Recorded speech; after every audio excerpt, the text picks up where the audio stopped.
That's transparency. By Arctic. Overbuilt, not overpriced. And by Buick. Visit your local Buick dealer. Game time temperature supposed to be around 102 degrees here at Globe Life Park in Arlington. Astros taking on the Texas Rangers, first of a 2-game series. And Astros hoping to heat up in the month of July like they did in June. Big reason for that was Alex Bregman. Julia Morales with more on that. Julia? That's right. Alex Bregman heading to the on-deck circle right now. Hey, this team had an off day yesterday, but Alex Bregman still found a way to rake. He was earning not just one, but 2 honors yesterday. He got the AL Player of the Month award, as well as the AL Player of the Week award for the week that just ended. He's our HEB No Player Does More. He had to outplay some of his teammates who had some excellent months of June. You're looking at his numbers, the 30 RBI, setting a franchise record, 11 home runs. It was all those extra base hits for Alex Bregman that made him so productive in the month of June. And he said, you know what, I've had good stretches in the minors, never like this, though, in the big leagues. And he also remembers playing well last year, but being asked if that was as good as it gets for him, he said, no, I still have more to prove, and I can play better. He said, this is what I was talking about. And for keeping it going, he said, I'm just going to keep doing what I was doing that entire time. Hoping to continue that here in July. Kevin? Julia, I was listening in on that conversation in the clubhouse, and that's what he said. He basically said, this is what I expected to be in the big leagues. Southwest starting lineup looks like this for the Houston Astros, as George Springer will be leading it off and playing center field, followed by Alex Bregman. Jose Altuve hits third. Yuli Gurriel is at first base, followed by Evan Gattis, the designated hitter. Josh Reddick is in right. Max Stassi is behind the plate. Marwin will hit 8th and play shortstop. And Tony Kemp gets the start in left field. Left field can be an adventure early in these ball games this time of year here at Globe Life Park. Austin Bibbins-Dirks on the mound for the Texas Rangers, making his 5th start on the season. You see the record at 1-1. 22 2/3 innings pitched, 17 strikeouts in there.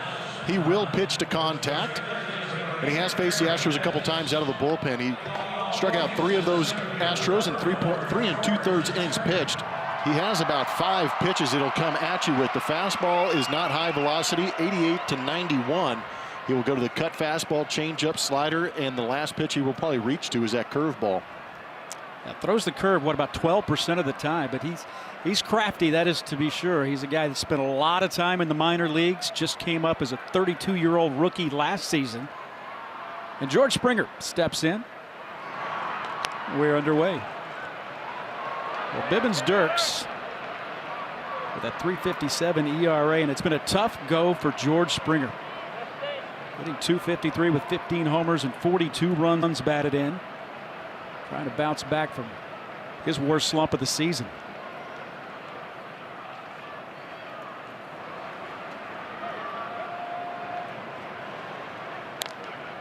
That one popped up on the infield.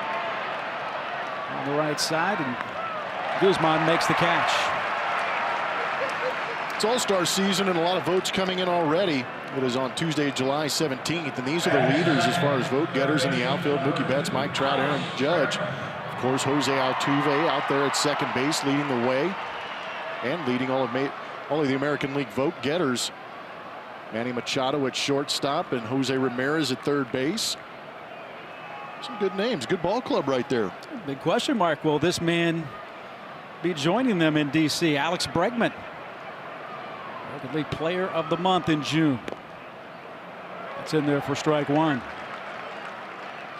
Well, Julia threw the numbers at you, and the extra base hits is what really jumps off the page at me. There was a stretch in which he had 8 of his 9 hits during a stretch were for extra bases, including 7 consecutive extra base hits. Outside 1-1. Well, Bibbins-Dirks is not a guy that's going to overpower you, Blummer. He's going to throw a lot of things up there, like you said. 4-seam, slider, change, curve.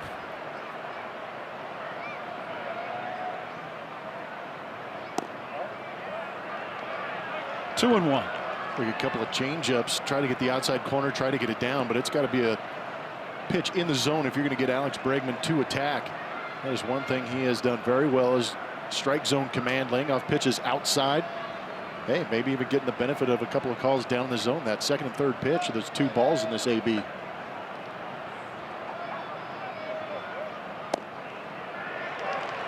Leaving the count at 2-2, and that's the interesting thing about Bregman with his command of the strike zone, the way he's been so disciplined at the plate. You wonder sometimes if that reputation, precedes him with umpires, and it's almost a situation sometimes borderline call. Well, if he didn't think it was a strike, maybe it wasn't. It'd be great if he was getting that kind of recognition and respect that early, and he'll send this one into right field for a base hit. Or a 1-out single. They throw behind him. It's a little aggressive. He looks back in the dugout with a grin.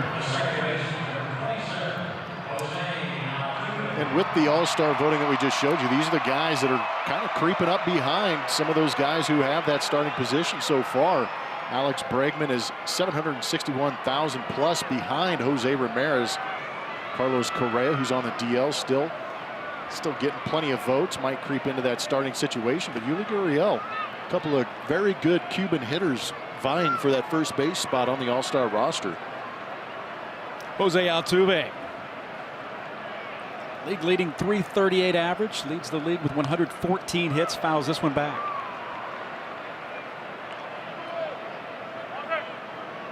Seven home runs for Jose. He's driven in 41. .364 hitter against Texas in 2018. It's all right. Strong to quite strong. If you like hitting.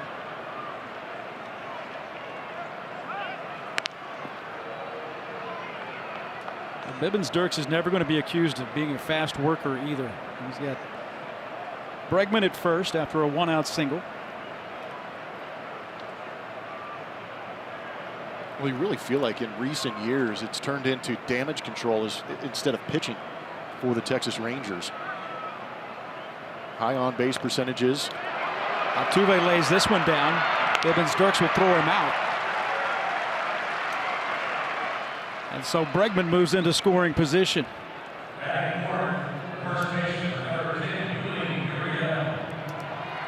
Altuve trying to bunt for a base hit. Now, talked about the big numbers against the Texas Rangers. We've seen that a couple of times. And you wonder too sometimes if he was trying to get that ball more down the third base line and make Beltre have to make a play on that instead. No, I'm with you. I think he was trying to pick on the old man. There's Yuli Gurriel. Yuli with a runner in scoring position, and no one better in baseball than Yuli Gurriel. At that, driving in a runner when he's got a runner at second or third base. Yuli, a .294 hitter. Welcomed their baby boy and came back on Sunday, and now he's looking forward to getting to that All-Star break.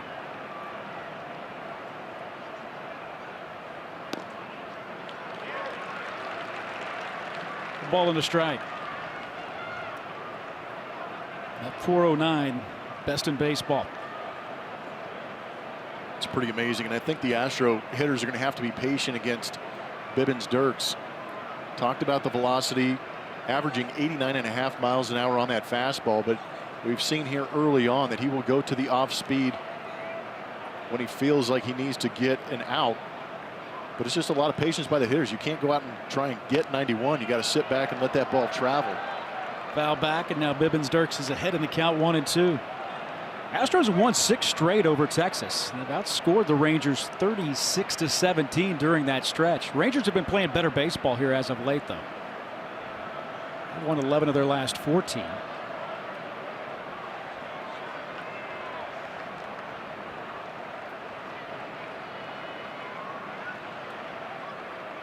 Here's the 1-2.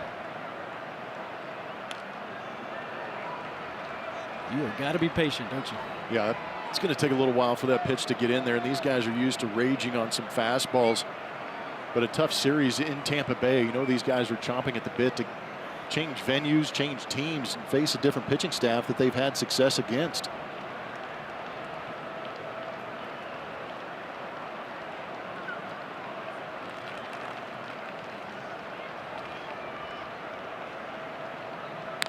Drops down, and Yuli rifles that one into the left center field gap. It'll go to the wall. The Astros take a 1-0 lead on Yuli Gurriel's 20th double of the season. Yuli, you were talking about it, Kevin. This guy rakes with guys in scoring position. Andy Anderson strike zone shows you some of those pitches up and away, but they were staying on that outer third. Yuli leaning out over there to go get this pitch. But it was interesting to see Bibbins Dirks drop down for that Laredo-type slider. Kind of flattened out a little bit, and Yuli raked it in that left center field gap. Alex Bregman's going to score easy. And that's what you want to see if you're the Houston Astros. When they were doing very good and won those 10 games on that last road trip, they were scoring early and often. Evan Gattis. Every time Evan plays here, it's coming home for him. Grew up here in the Dallas area. They're setting a franchise record for 30 runs batted in the month of June. Started the month of July on a good note as well. You know, it was really here where he kind of got that thing going in June. Astros were here, I think it was the 7th through the 10th of June. And Gattis homered in that first game, and that was back-to-back days in which he homered, and he's been on quite a tear ever since. That run the Astros scored is the first run they have not scored via the home run on this road trip. That's right. They were 0 for 14 with runners in scoring position in Tampa Bay.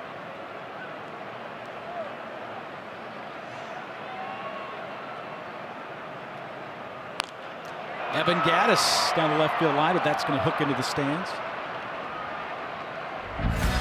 Power Players presented to you by TXU Energy, and it is Evan Gattis. There's some of those home runs. He had 2 on Sunday in Tampa Bay. The only runs the Astros would push across. They were trying to make a late surge, and that was a big one off the bat of Evan Gattis. And this is great to see, just in the sense that he drove in 30 RBIs in that month of June, and now continuing here real quick out of the chute in July. Everybody loves a good hug. For homers. And Marisnik had the solo home run in the first game. Bregman homered in back-to-back games. And then Evan Gattis. So it's been an all-home run scoring situation as far as the Astros are concerned on the road trip until here in this first inning tonight. The Astros take that 1-0 lead.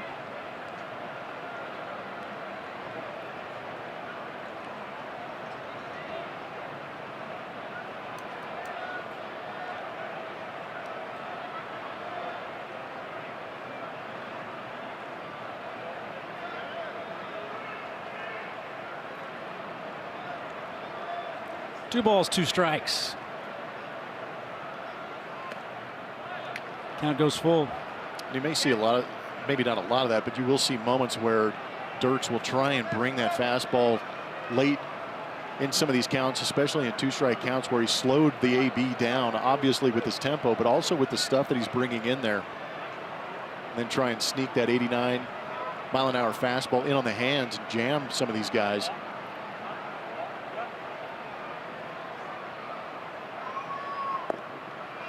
They walked him. So Austin Bibbins Dirks having a labor here in this first inning. Robinson Chirinos will walk out and have a word with his pitcher. I'll tell you what, Jose Altuve basically gave him a gift of an out. We haven't seen Jose Altuve bunt all that much, and usually he is trying to bunt for that hit to get on base. But as soon as he got that second out on that bunt, you kind of felt like might have an opportunity. But then Yuli Gurriel steps up. You're not going to have a break in this lineup, but Yuli, the way he's swinging with guys in scoring position, extended that AB, put some pitches on him, and then drove the run in. And now Evan Gattis put a great AB on him, and it's up to Josh Reddick. You know, Astros have 3 of the top 5 hitters in the American League with runners in scoring position. It's not just Yuli Gurriel who's at second base. They got off to such a rough start in April, driving guys in. They've really jumped that number big time. Josh Reddick hitting .257. 6 homers, 21 runs batted in. That's with 2 on and 2 out. We're in the first. The Astros on an RBI double by Yuli Gurriel lead it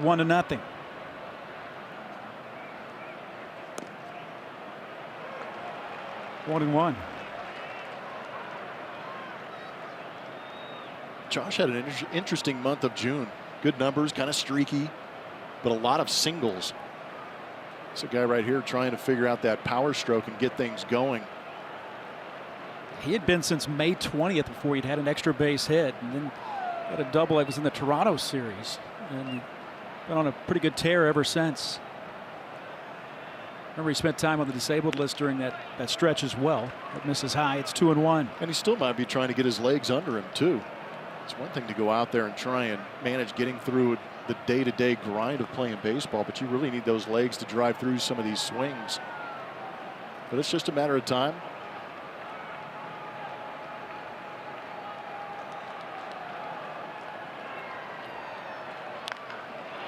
Reddick hits that one to right. Mazara looks up. It's off the top of the wall. This will score Yuli, and Evan Gattis is being held at third. The Astros extend the lead to 2-0. So close. That hit right off the top of the wall. That was a line drive, too. Changeup out of the hand of Bibbins-Dirks, and it hung out over the plate. Josh Reddick did a good job of staying back on it. Raked it on a line drive. That's the only problem. Maybe that launch angle just a little bit too low, but it was pretty well hit off the bat. Mazara does a good job playing it off the wall to keep Evan Gattis at third base, but a great way to start for Josh. 22nd run batted into the season for Reddick. Now the Astros with runners at second and third for Max Stassi. Max hitting .255, 7 home runs, 12 runs batted in.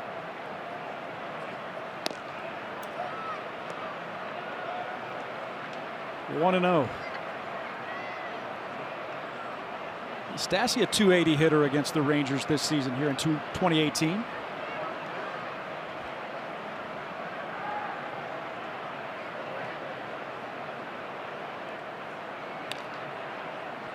Now you heard the story on the pregame show. Brian McCann will be on the disabled list for the foreseeable future. Max Stassi is going to spend a lot of time behind that dish. Tim Fedorowicz has been called up from AAA.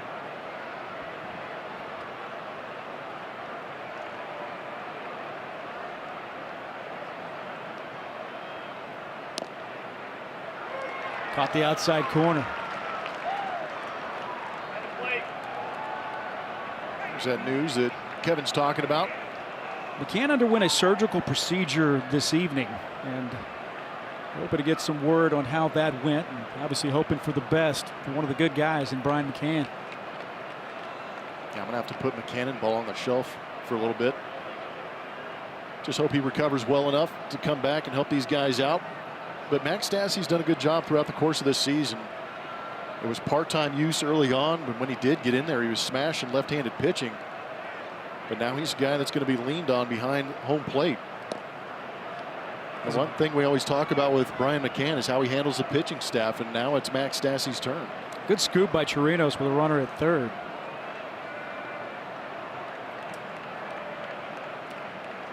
And you would think at this point of the season, I always go back to what AJ, obviously a former catcher, he was never big on having that one guy that would be the designated catcher for a single pitcher, because he didn't want them to get in that comfort zone like that. Now you kind of see that situation maybe paying off a little bit, because Stassi, who gets hit by this pitch. You got to be kidding me.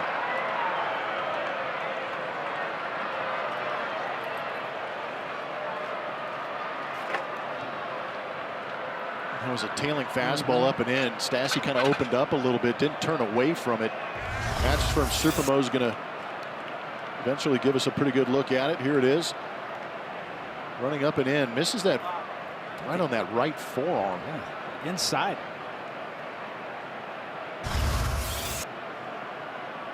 That is the throwing hand of Max Stassi. That'll affect the grip a little bit. He's not had a good history with injuries here in Arlington. I got him pretty firm too.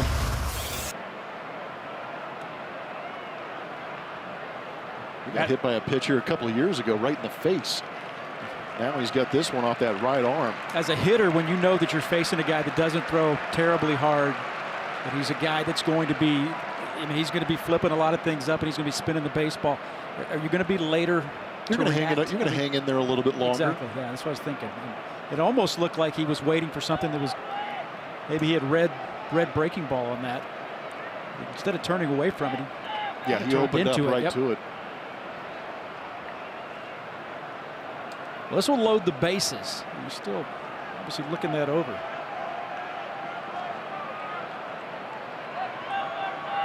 Yeah, this will grab Tim Fedorovic's attention real quick. Evan Gaddis is that DH. And if he comes out of that DH spot to become a catcher, you lose that DH. So you don't want to risk that. So it'll be Tim Fedorovich if Stassi can't go. But for me, they're trying to make decisions on defense right here as opposed to just letting him run. Plenty of time to talk that over, and they'll make their way back to the dugout. So Stassi stays in, and he'll be at first base after being hit by the pitch. So it's Gaddis at third, Reddick at second, and Max Stassi at first base for Marwin Gonzalez. Well, you remember Marwin hit one of the biggest big flies of 2017, a grand slam against these Texas Rangers at Minute Maid Park. He bats with the bases loaded here. 2 outs in the top of the first inning. Strike one. Marwin, a .230 hitter with 6 home runs, 34 runs batted in.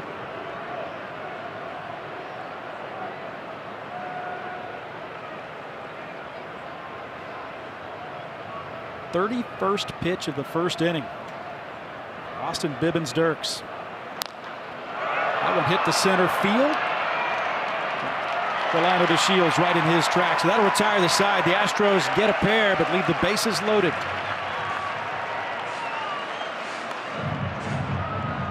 Ball list, and Delano DeShields will bat ninth in center field. Got a little something for you. It's our best in Texas power pitcher. It's presented to you by your local Ford dealers. And Dallas Keuchel on the mound. That first inning has been a major issue for him.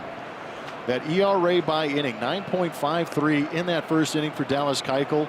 He is usually trying to work off the edges, and some of these hitters early on in some of these lineups are laying off it, but some of the mistakes that end up in the zone and hitters' counts have been getting hit pretty hard, and unfortunately, when those guys get in scoring position, he's unable to keep them from scoring. That's why that ERA is so high. It'd be great to see him come out in this ball game against these Texas Rangers, really work off the down and away edge, down and in edge, and get ahead of these hitters early and force them to chase some of the pitchers.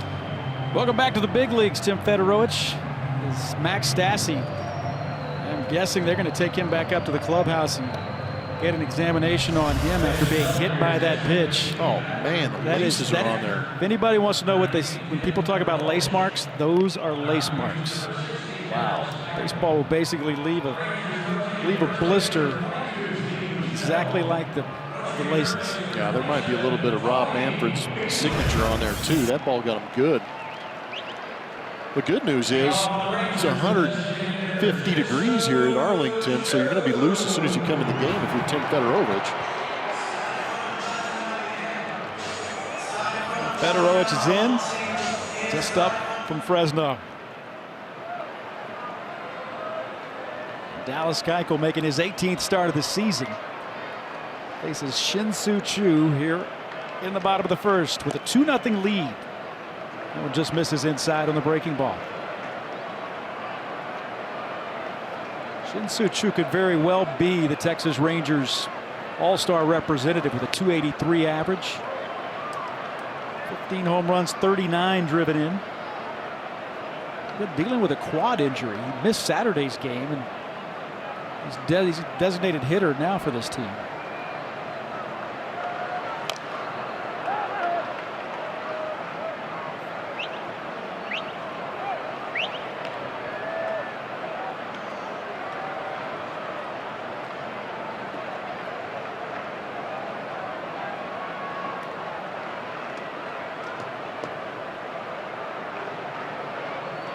The 1-2.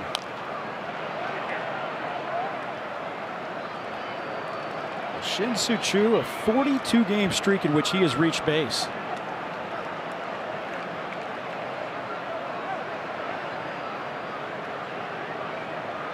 He's always been a high on-base percentage guy. He's got sneaky pop in there.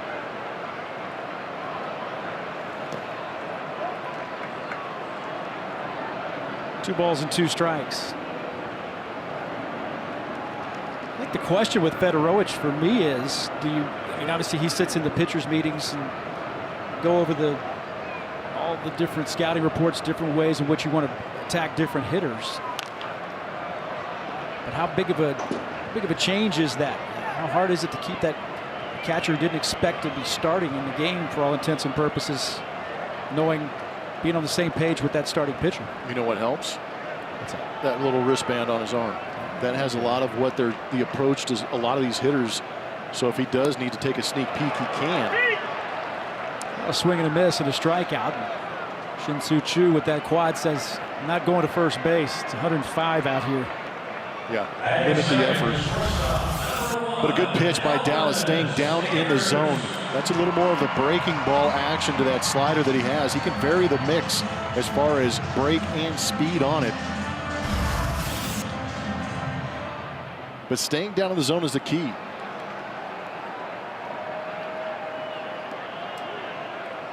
A little something that we've noticed throughout the course of the season too is that, you know, Dallas Keuchel is a guy who is very particular in how he goes out and attacks hitters. Down in the zone, off the edges, tries to create that chase. If he's throwing strikes early on, that really enhances his opportunity to get a little more on the edges later in the AB. But he's not a guy that necessarily needs to pitch to the weakness of a hitter as opposed to pitching to his strengths. Check swing, Elvis Andrus. The Astros haven't seen much of Elvis this season. He's been dealing with injuries, spent some time on the disabled list, 265 hitter, couple home runs. He's got 9 driven in. Well, you know what's interesting about Max Stassi going out the way he got hit? Elvis Andrus had a similar one that broke his elbow.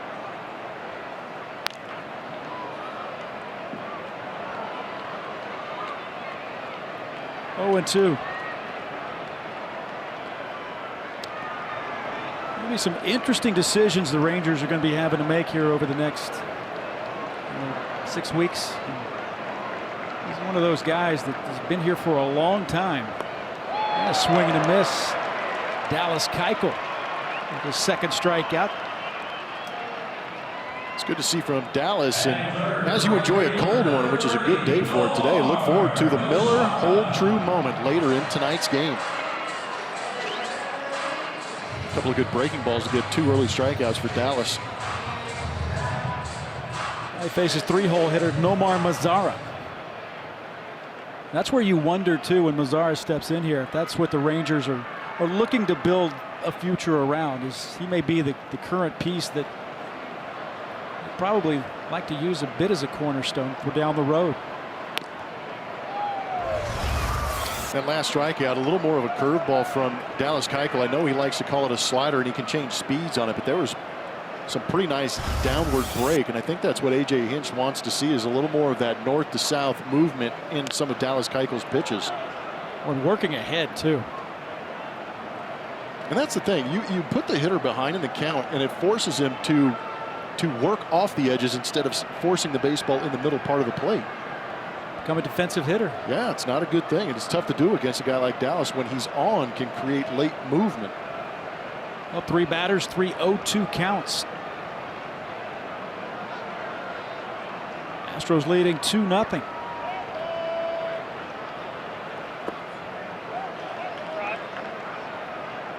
A ball and 2 strikes.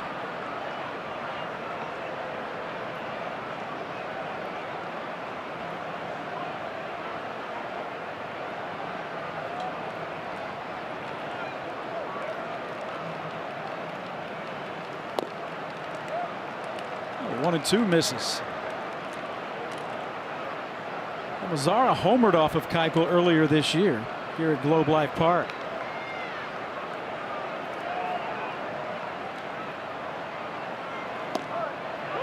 Strike 3 called, and Dallas Keuchel strikes out the side. We go to the second.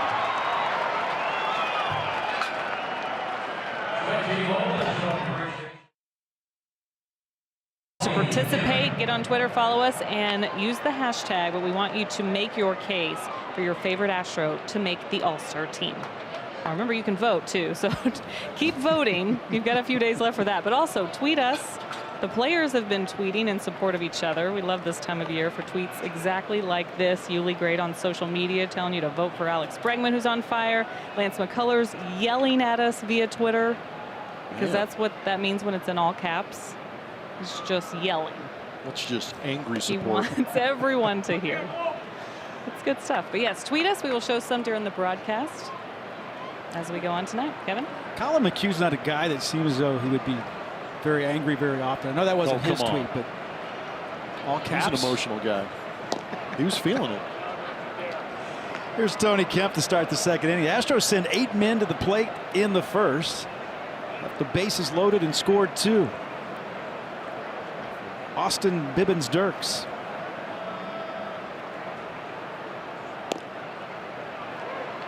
It's in there for a strike. It's 2-1.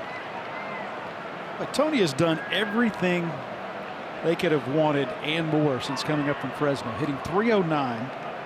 Set of home runs. Got driven in 12 runs. Been solid in the outfield. As a guy that was basically drafted as a second baseman. But he's playing left because he's versatile and he can hit. That's a good thing. He's not going to slug you to death, but he's going to go up there and put together a pretty good AB. 382 on base percentage. That's a good thing when you know that he's hitting 9 spot and turn this lineup over. That second leadoff man did his job. He's at first base. It's time to get George Springer going, and a pretty good place to get him going is right here. Globe Life since 2017. He has been a thunderous leadoff man. .338 batting average at OPS at 1136. That tells you he's getting on base a lot, and the slugging percentage is up at 7 tanks in this ballpark since 2017.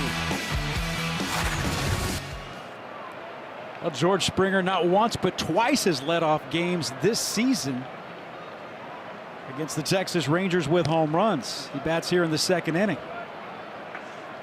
It's been a tough go for him, as I said. Last 14 games, just 4 for 59. Thing about a guy like George Springer, because we follow the team enough to know that he's one swing away. It's just a matter of when that swing is going to come. Bibbins-Dirks taking a close look at Tony Kemp. Yeah, if I was Dave Hudgens, I'd probably have to get in the gym a lot more often, but I would force George to bring in the World Series MVP trophy and just have it sitting in his locker and say, remember this guy? He's still there. There's no need to panic, George, because that guy still exists. He's still inside you. Just relax, go out there and do what you do, because he is an astonishing athlete and a very good baseball player, and he's going to start lighting it up again like you're talking about.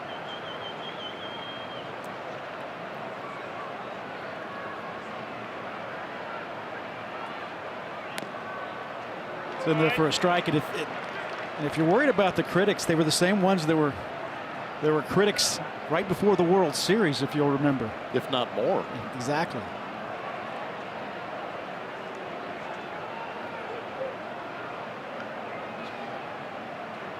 Tony Kemp, a big lead at first base.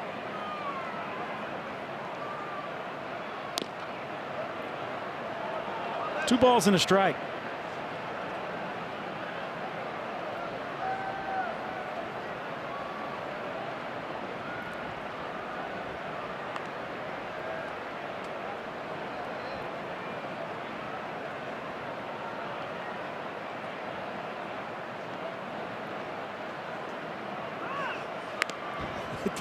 Bibbins-Dirks is in nobody's hurry. No. Keeping a close eye. He's had a lot of traffic. The Astros left the bases loaded, scoring 2 in the first. Leadoff walk here in the second. Tony Kemp is garnering lots of attention from Austin Bibbins-Dirks.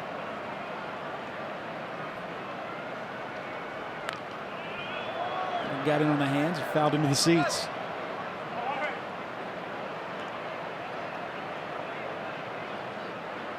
That was the 40th pitch with nobody out here in the second.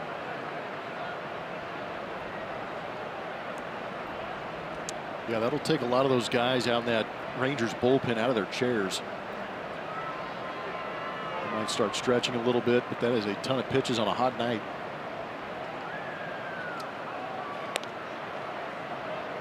How tough was it as a hitter to be where George Springer is right now? Knowing everybody telling you all the positive things, but at the same time, just wondering when is it, you know it's going to come, but you're thinking to yourself, will it ever come? You're impatient, especially during the regular season. You want to force things to happen. And that hit Springer. So 2 runners on with nobody out in the second for Alex Bregman. Well, this week on Astros Bases Loaded, Alex Bregman heads to summer camp. Players reveal their inner superhero, and the Astros look beyond the American League West. All that and more on Astros Bases Loaded today after the postgame show, only on AT&T Sportsnet. And you're talking about George being in that slump. It's tough because your mentality is, I've just got to go out there and get a hit, find a way to get a hit. But I feel like when you have the mentality of just trying to get a hit, you're putting yourself in a tough spot, because then you start to try and go get the baseball. I like the mentality that Alex Bregman has gone out there with, where I'm going to force this pitcher into the zone, and when he does, I'm going to get ready to crush it. Because sometimes when you don't have that mentality of I'm going to try and hit the ball hard, you have a tendency to shorten up your swing a little bit and just try and make contact, and that doesn't usually benefit you. Bregman singled and scored in the first inning. Alex Bregman is the one that talked to us about the plate discipline. That's one of the things he wanted to work on. We heard Altuve talking about something similar a couple of years ago, and he went out and did the same thing, and it led to more power numbers. Here in 2018, Alex Bregman, the chase percentage dropping 5% and the hard hit percentage jumping 10. It's been amazing what he's been able to do when he's forced pitchers into the zone, and he has the idea of, when I get the pitch I want, I'm going to absolutely unleash on this thing and drive it, and that's what he's been doing. The hard hit percentage to me is what stands out, because I remember back in mid-May, you look at it, he's hitting 250, and it seems like he's squaring up and hitting the baseball as hard as anybody else on the team.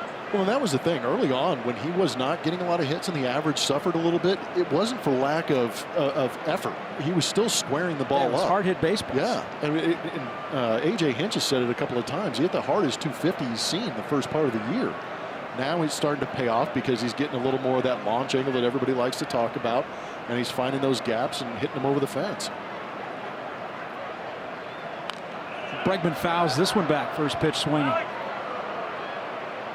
He just missed that too. Yes, he did. And I love the guys in the truck that come up with numbers to prove what we're talking about. Hard outs. Alex Bregman leading the way since the beginning of June, according to Inside Edge, with 25. Even as well as he did in June, there's still some hard hit outs.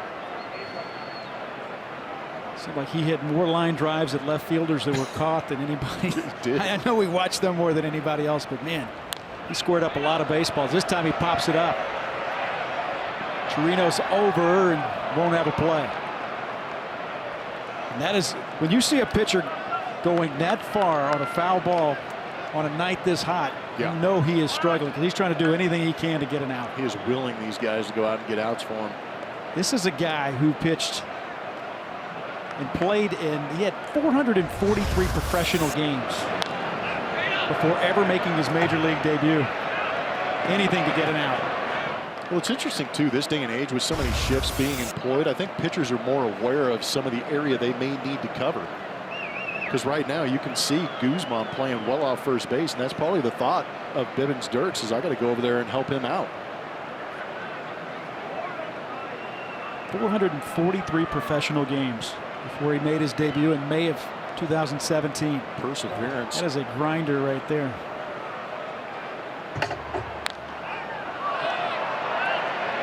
This one's playable in foul territory. And Chirinos pulls it in for the first out of the inning. That's a big out. We've got a shiny box spotlight. It's going to fall on Jose Altuve. This season here at Globe Life Park, he's got 17 hits. The batting average, I had to read that again myself, make sure it wasn't a slugging percentage. But that is at .531, the batting average. There's one of those bunt hits that he was trying to do earlier in this game. But that OPS at 1230, he just absolutely wreaks havoc on these Texas Rangers pitchers. Driving the baseball all over the field. Loves hitting on the road and loves hitting here at Globe Life. If you were a Rangers season ticket holder and you went to every game this season and you watched Jose Altuve, you would think he was the greatest player ever. I once saw a man hit .530. 730, 17 of 32 before his last at bat here. He's still over 500.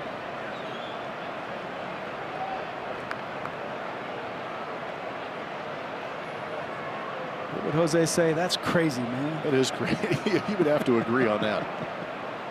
Actually, he'd give credit to the guys hitting in front of him, the guys hitting behind him, but he's getting pitches to hit. True. Behind in the count 0-1.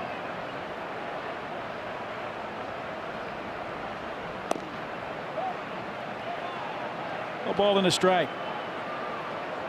Tony Kemp walked to start the inning. Springer was hit by a pitch, and Bregman fouled out to the catcher. 1 out, runners at first and second for Jose Altuve. 17 hits in 8 games. Still trying to wrap my head around that.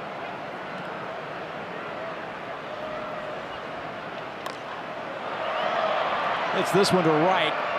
Mazara in his tracks. Tony Kemp draws the throw. Now there's 2 outs. Really Gurriel. RBI double in the first inning. You got the Astros on the board. He steps in. He's got a guy in scoring position. Imagine that. The way he's been driving the gaps. George Springer's in scoring position too. And here's the thing. If you're Bibbins Dirks and you're thinking, okay, I'm going to be careful to Yuli. Oh. Then you look and see who's waiting on deck. Guy who just drove in 30 in June. Yeah, don't load him up for the lumberjack on deck.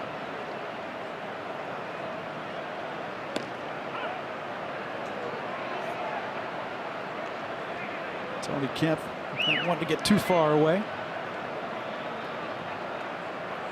He'll hit it wherever you throw it. Usually pretty hard too.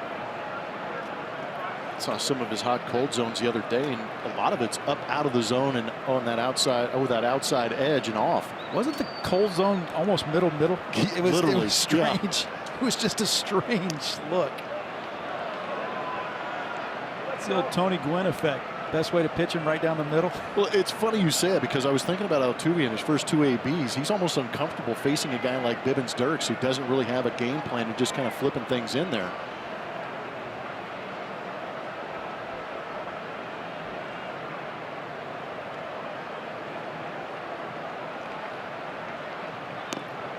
Just swing and a miss, pull the string. It's 2-1. The thing about Altuve too, though, is there's one thing to being able to figure out the game plan. A guy can tell you what his game plan is going to be, but you have to have the talent to be able to still hit a baseball at the rate that he's able to hit a baseball. Yeah, they'll use a phrase in that dugout, and it's called manipulating the barrel. That guy does it better than anybody. And it's just the ability, when your swing kind of goes awry or you get fooled by an off-speed pitch, to still be able to get the barrel to it. And Jose Altuve, you know, I was lucky enough to play against a guy like Tony Gwynn and seeing Wade Boggs and these guys who could really focus on getting the barrel to it and creating hits. Altuve's right up there with those guys as far as being able to manipulate that barrel to find advantages to get hits. Was there a guy you played with that stood out you can think of? As far as, you know, just racking up all kinds of hits, Mark Loretta's a guy for me that I thought could manipulate the barrel and manipulate ABs as well as anybody. Wasn't going to overwhelm you. Right. He could jump you every now and then. Call, third strike. Well, the Astros leave 2, but lead it 2-0.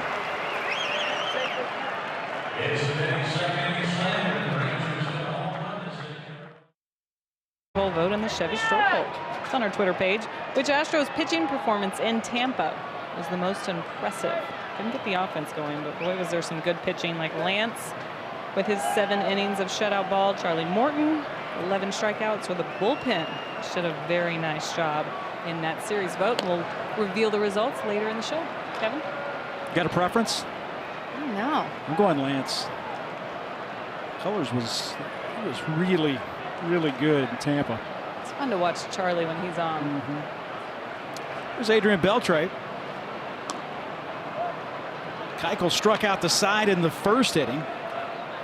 Beltre with a .309 average, 4 home runs and 26 driven in.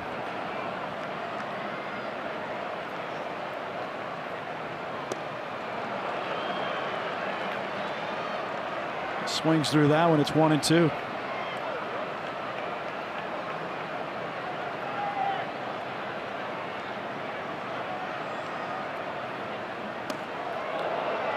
That was a little inside. Dallas Keuchel struck out the side in the first inning, as I said. That was the first time since September 27th of 2015. Obviously, he's not a big strikeout guy, but he had struck out the side. How about that? Against Texas, no less. Well, his high strikeout games in his career, 2015 against these Texas Rangers, and in 2018 he did it back on May 13th. He had a season high of 8 strikeouts against these Texas Rangers. Huh. Texas Rangers chase, huh? Do you think? Make it 4 for 4. Beltre caught looking. And Dallas Keuchel strikes out the first 4 Texas Rangers. Dallas doing a very good job. We talk about it all the time, but if he's below that line with his pitches, he's going to be highly effective. And he locked up a Hall of Famer right there in Adrian Beltre with a very good changeup. Yanked it a little bit. Or maybe he did it on purpose because Federovich is set up inside. We don't see that too often. The last 2, DeMazzara and Beltre, were looking. First 2 were swinging. There's Rougned Odor.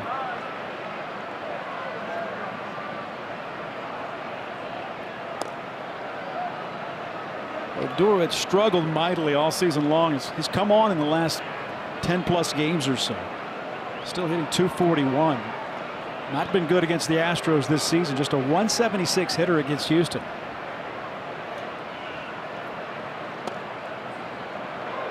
Evens the count at 1-1. Early on, good command of that curveball for Dallas Keuchel. We've seen it for the strikeouts, a couple of strikeouts, and now we're seeing it get back in this count.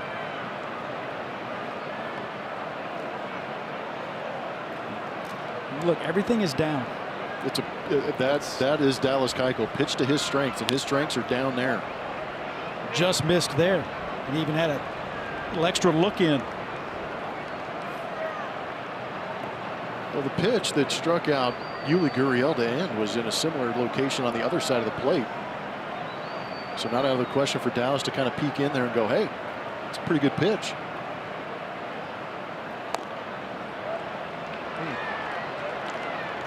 Stared in again.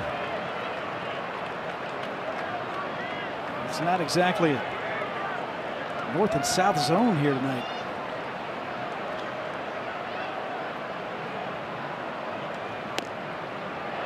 Now he calls that one a strike, which it was. Goes from Keuchel not being happy to Rougned Odor not being happy. 3 balls and 2 strikes.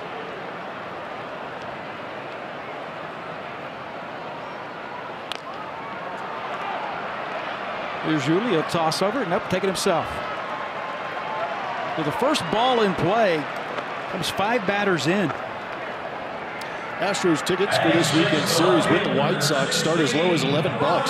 Come see Altuve, Verlander, Springer, and AL Player of the Month Alex Bregman for the best deal of the season. Tickets are still available at Astros.com/tickets.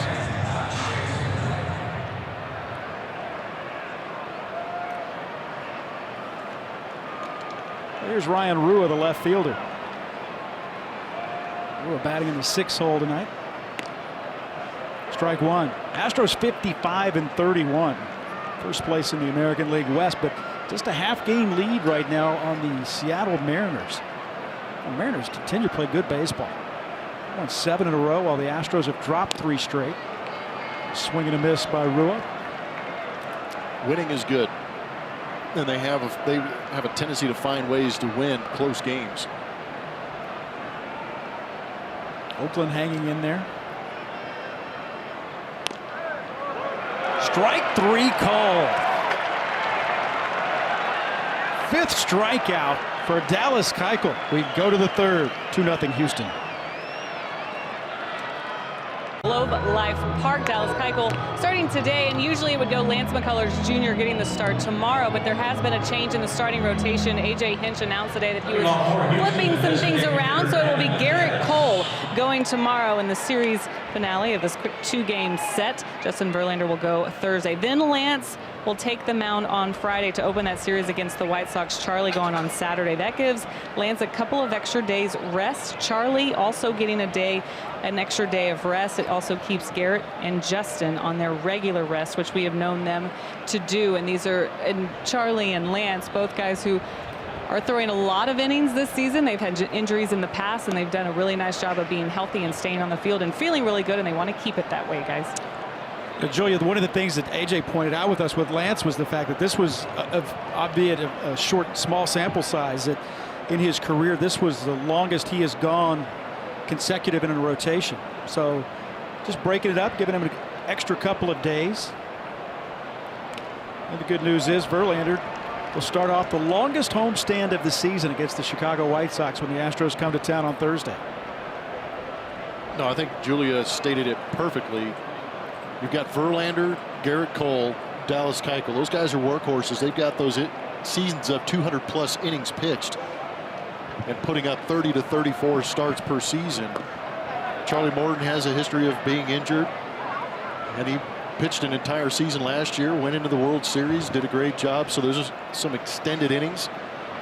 And then you're right, Lance McCullers, making those consecutive starts. You got to make sure you get those guys deep into the season, keep them healthy.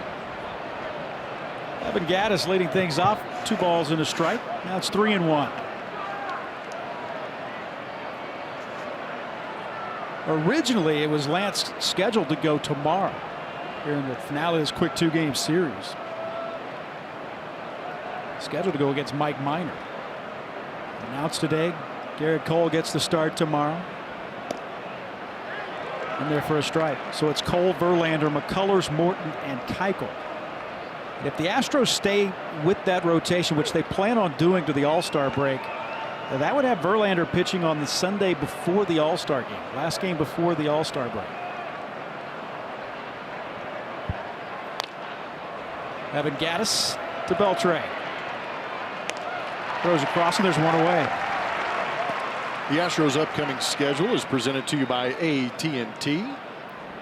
Skipper A.J. Hinch leading these guys against the Texas Rangers for this quick 2-game set before they get out of here for the last time this season. And it will be back home against the Chicago White Sox back in that American League Central.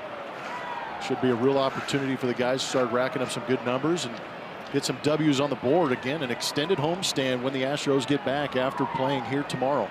White Sox, A's, and Tigers come to town on that homestand. Here's Josh Reddick. Reddick doubled right off the top of the wall.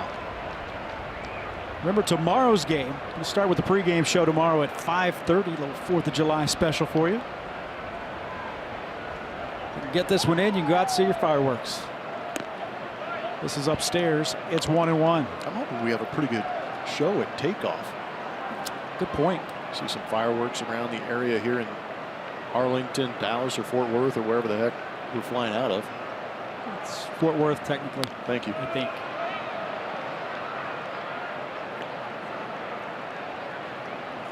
2 strikes.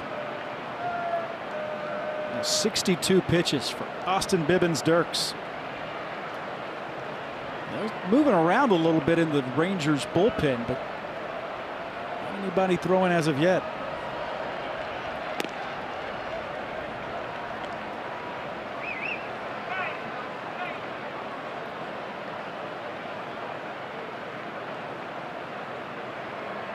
Josh just missed getting one out of here. Line drive hit right at the top of the wall. Mazzara never moved on that. Took a couple of steps back, and for the most part, that was it.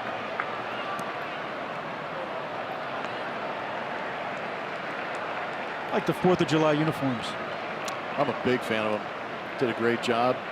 Majestic with those uniforms and stars inside the numbers and lettering, and then Stance socks hooking them up with the stars and stripes. We'll mix and match. The batting gloves, the hats look great.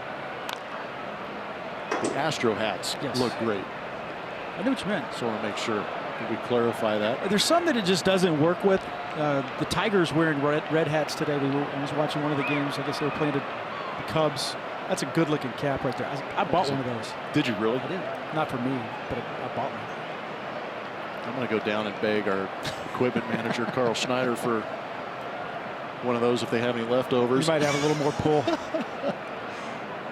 That's why I tipped so good back in the day. At least I think I did. Reddick to right. Forget about it. Josh Reddick leaves the yard. His 7th home run of the season, and the Astros lead it 3-0. Well, at first, AB, we were talking about if Josh Reddick gets those power numbers going, that's just another large weapon in this Astros lineup like he was last year. And here you go. 2 for 2 with a double and a solo home run. Both baseballs he's hit this evening have been 105 plus off the barrel. This one in a much better launch angle, getting under that sinking fastball and launching it into the bleachers out there in right field, estimated 414 feet. That was a difference. The difference between that line drive double and the home run, 5 degrees of launch angle. Yep. And you know who's not talking about launch angle right now? Josh Reddick. We are. 2 for 2, 6 bases in his first 2 at-bats. Here's Tim Fedorowicz.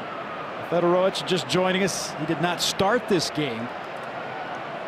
Max Stassi was hit on the inside of the forearm. Left lace marks, and that ball laced into center field. Tim Fedorowicz with a single. The hit parade continues. Astros' 5th hit of the night.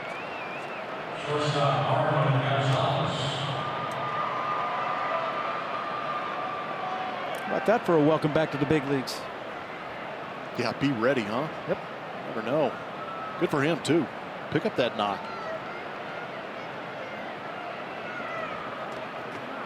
Well, Marwin batted with the bases loaded in the first. Flied out to center field. Hit the ball hard. But right at Delino DeShields.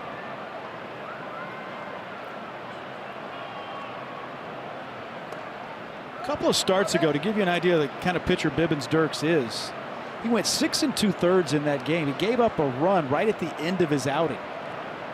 6 2/3. He did not have a strikeout in that game. And at one point they were thinking he could go 7 innings here of shutout baseball and not have a strikeout. Hadn't been done in the big leagues this season. Wow. In this day and age? He came pretty close. It's almost harder to do than anything. Especially with strikeouts. My gosh. Well, April and June are the only 2 months in the history of Major League Baseball where there's been more strikeouts than hits.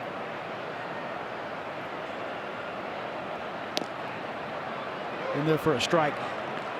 The fact that it has come in 2 of the first 4 months of the season, and it's never happened before. I mean, that's. Well, remember, I don't know if you remember, but we were talking about it, Todd and I. Oh, it's the cold weather. Oh, it's the, the game's getting rained out. Oh, this, all that. It's just how it is. It's back foot swinging. I was going to say, because when it happens in June, when it's 100 degrees everywhere, can't blame it on the weather. You've seen it happen in all weather, all cities. It's an epidemic. There's that no decision against the Padres last time out. Astros faced him a couple of times last season. He was out of the bullpen. He was a 32-year-old rookie last year when he was called up. Look out! Oh, Gary Pettis. He's going to take a minute. Tip of the cap. That ball was chasing him, too. Man, oh, man. Here we go. Gary trying to enjoy a big league ball game, and Marwin's testing that heart rate. Oh my gosh, that was close.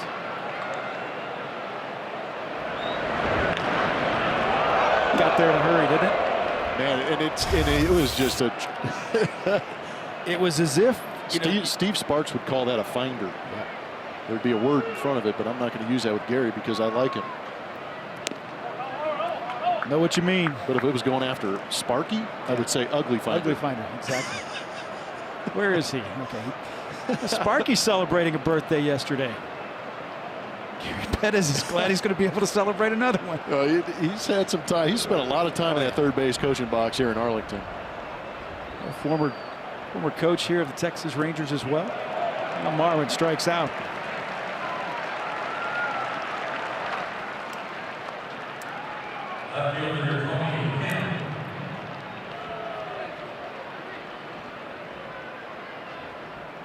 So 2 outs here in the third. Astros have left 5 here in this first 2 innings. Todorowicz is at first for Tony Kemp. Kemp walked. He was stranded at second base back in the second.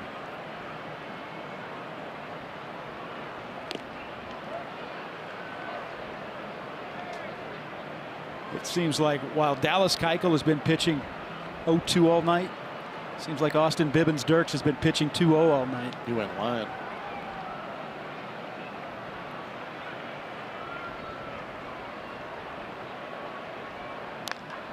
Tony Kemp to right. High and deep. Mazzara. Did he get it? It's a home run. Kemp with his second home run of the season. Mazzara with a leaping try, couldn't quite reach it, and the Astros extend the lead on their second home run of the inning, 5-0. Now this, Evan, wait for it.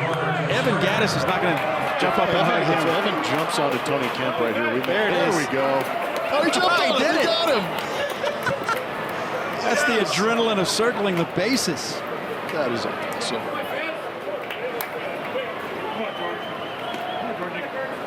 I mentioned that I like watching these guys play. 5-0 Houston. That's great. 2 in the first, 3 more here in the third, and George Springer, strike 1. Changeup. It's the same pitch that we almost saw Josh Reddick get out of here. He had a fastball, but Mazzara gave it a pretty good effort. But Tony Kemp with a big blast. Second home run of the season for Tony. Just over the top of Mazzara's glove. Plenty over the wall. Plenty. 2-pointer when it left the bat. Yep.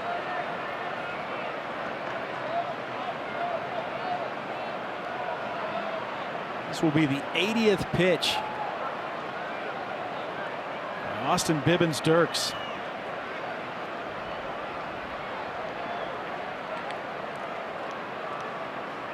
The 1-1. Got a hanger there too. Some good pitches to hit.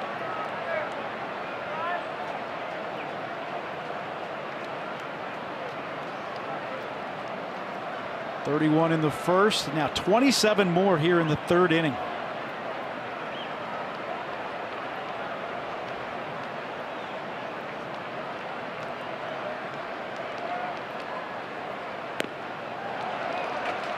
He strikes out Springer to end the third, but the Astros add 2 more.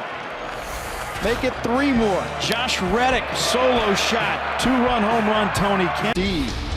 How about Yuli Gurriel? Fresh off paternity leave, give him a little love over there at first base, doing a good job on the scoops. 96% of the time, he's going to pick it every time. Doing a good job getting out there. Remember, he came to the Astros, he was a third baseman. Alex Bregman swinging the bat, playing at third base, moved Yuli to first base, and it has been a good defensive alignment for A.J. Hinch. And it's even more interesting to see him. We've seen him move to third base with Correa out and move Bregman to shortstop, but if this alignment for Dallas Keuchel, that's the reason they're out there in the alignment they are in, is because they are very good defenders on ground balls, which Dallas Keuchel is usually pretty good at getting. You really, it's almost one of those things, you don't miss it until you miss it. And you know, we saw it because A.J. Reed, quite frankly, struggled over there in the Tampa series. And well, it was interesting that that one game was decided on a potential scoop. Yep. It was a ground ball. It was either was on the second base side. Marwin was on the second base side. Yep. Had to throw back across his body with a couple of runners on. Ball hammered into the seats, then the left field line. Have you talked to Baggy about that? I was curious how much he worked with Yuli on footwork and things like that. Yeah, we actually we caught Baggy in spring training and had a chance to talk about that. And that was always one of the things when I first got traded over here. And you know, I played with several first basemen. Lee Stevens was a guy I played with in Montreal, did a very good job. But he was an enormous human being. He was about 6'5" and had just range for days because of his arms. And then I come and play with Jeff Bagwell. And Jeff Bagwell tells me, he goes, anything over my head, that's on you. He goes, if you get that ball down somewhere where I can get to it and pick it and help you out a little bit, then that one's on me. But Jeff Bagwell did a very good job, and he was very complimentary of Yuli. And a lot of it has to do with footwork. Get yourself in a position to make that play. You know the hands are going to be there. You're a third baseman. Yep. So it's. And the thing at first base, anticipate a potential bad throw. That way, be surprised by the great throw. That's a lot easier to adjust to. Well, Yuli has gone from one corner to the other, has not skipped a beat. Robinson Chirinos, 213 hitter. Swing and a miss. The beat keeps on. 6th strikeout for Dallas Keuchel. Is the first out of the 3rd inning. He struck out now 6 of the 7 batters he has faced.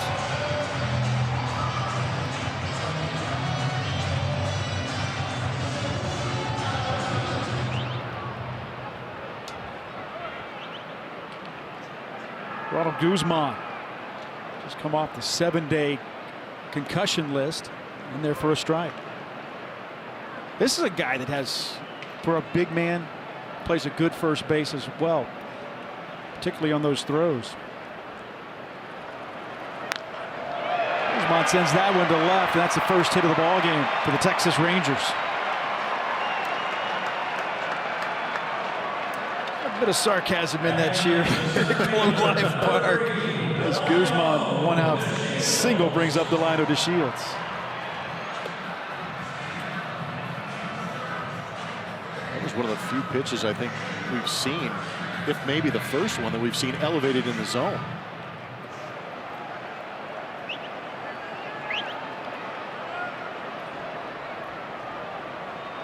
.230, a couple of homers, 17 driven in for Delino DeShields.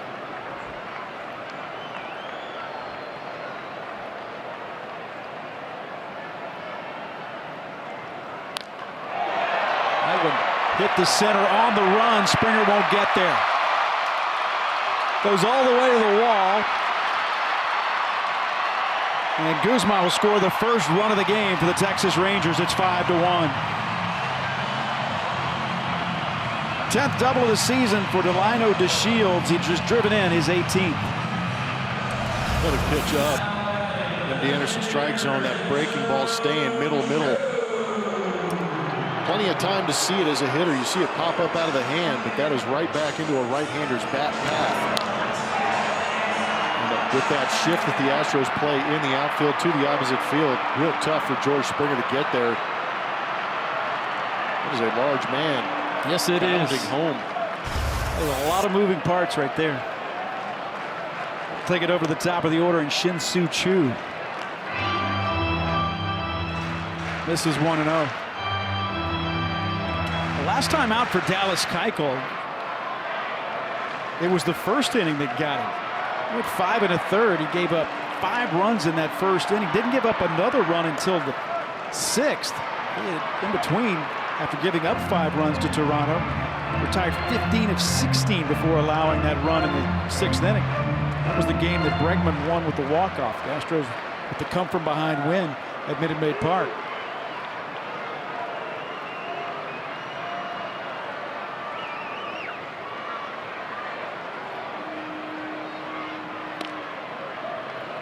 Drew backs away from that one.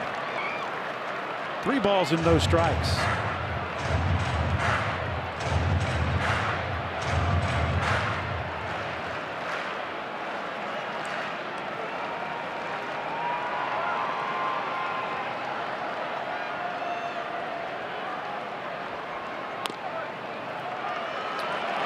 Oh, that's a strike. He caught the ball.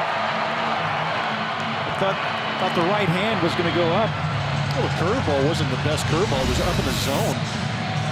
But that third pitch caught the top part. That is a lot of baseball in the bottom part of the zone not being called.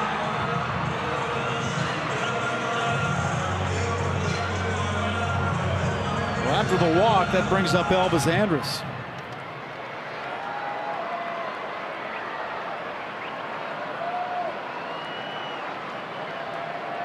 Frustrated Dallas Keuchel looks in.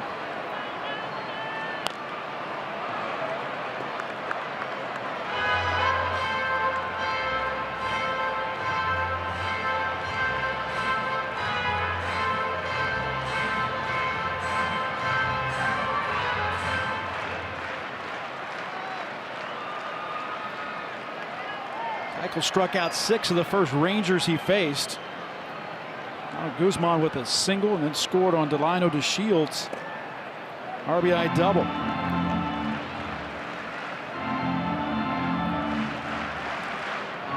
Shin-Soo Choo at first base after the walk, reaching base, extending his on-base streak to now 43 games.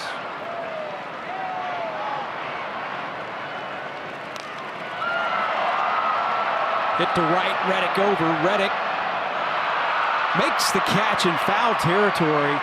Delino DeShields will move to third base. That is easier said than done. He disappears from us around that corner.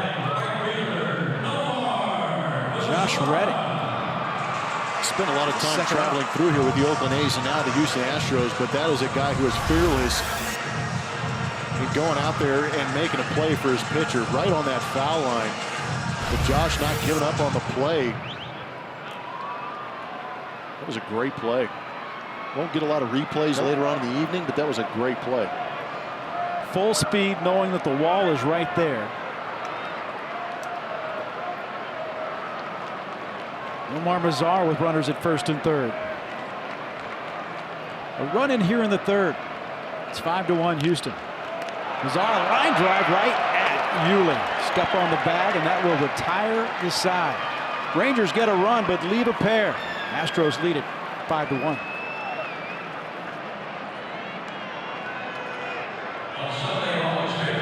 Kids Day, an Altuve Youth replica jersey, and a Verlander cake counter bobblehead. Visit astros.com/promotions for tickets and a full list of events.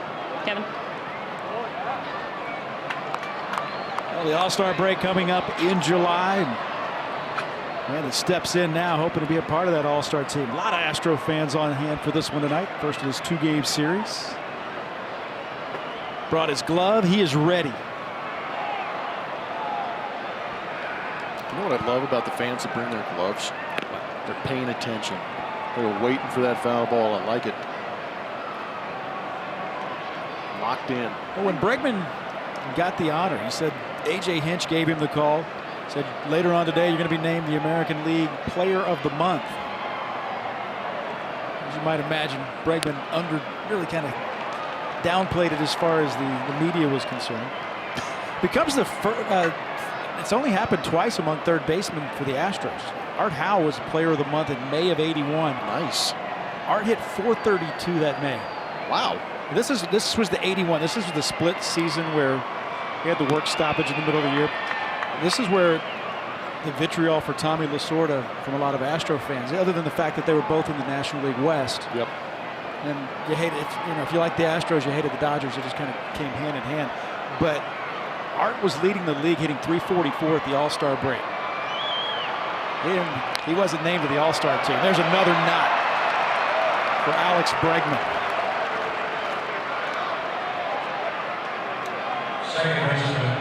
So the league's leading hitter did not make the All-Star team. Huh. Haven't stayed with him for a while. Rightfully so. If Art was smart about things, he'd start writing a movie script. One of the absolute good guys. Truly. And what a great baseball mind, too. It's a great conversation. Altuve to right field, and Mazar runs this one down. The Astros have had some success out in that direction tonight. One away after the Bregman single. Altuve flies out. Here's Yuli Gurriel.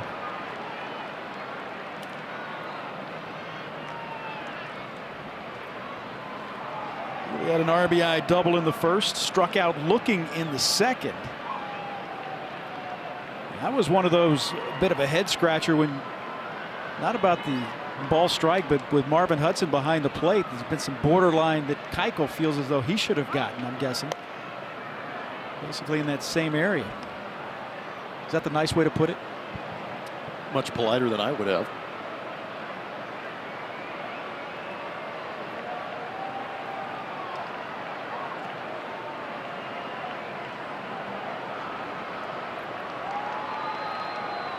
Astros with 5 runs on 7 hits here in the top of the 4th inning. I was just going to ask if politer is a word. I was going to go throw another in there, so it'd be politer. Your favorite tennis player is Roger Federer. Yuli to right again. Mazzara back. This time he runs it down, and Bregman's got to get back. Just ahead of the tag. Well, Bregman was around second base. Mazzara made a nice running catch. That ball was stung. Yeah, I was with Alex Bregman. I thought that ball was going to get over the head of Mazzara out there in right field. Really doing a good job of letting that ball travel and going the other way with it, trying to shoot that right center field gap. Unable to do so. And Bregman forced to scamper back, and luckily does just ahead of the throw.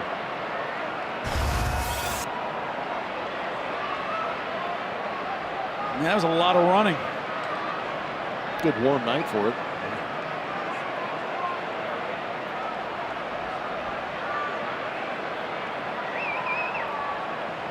There's Gaddis. Evan to Beltre. Throws across and retire the side.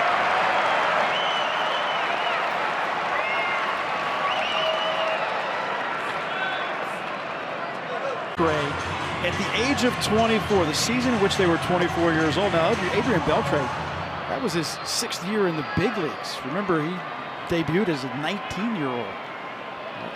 Alex Bregman spent 3 years at LSU. Numbers favor Alex Bregman. That's saying something. Yeah, if he just keep it up for the next 15 years. 15? He'll be all right. Longer than that. Adrian Beltre. This is his 21st season in the big leagues. Incredible. Good home run numbers. 37 points higher as far as the average is concerned. At OPS.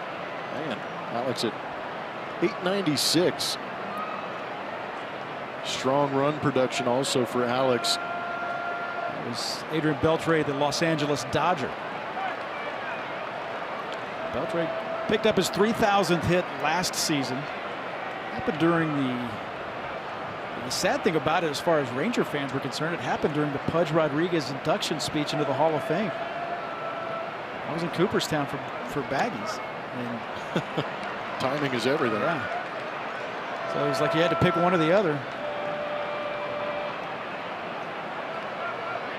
Dallas Keuchel, after giving up a run in the 3rd inning, hoping to settle in here in the 4th. It's going to leave a mark. Beltre has said he wants to play for the Texas Rangers next season. Fastball inside, right off that shin. Might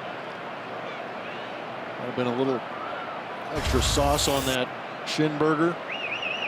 Does that just stay sore all season long?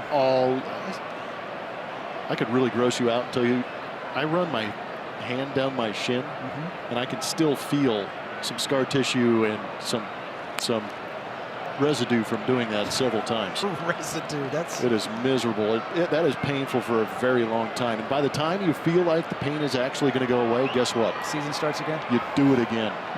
Oh.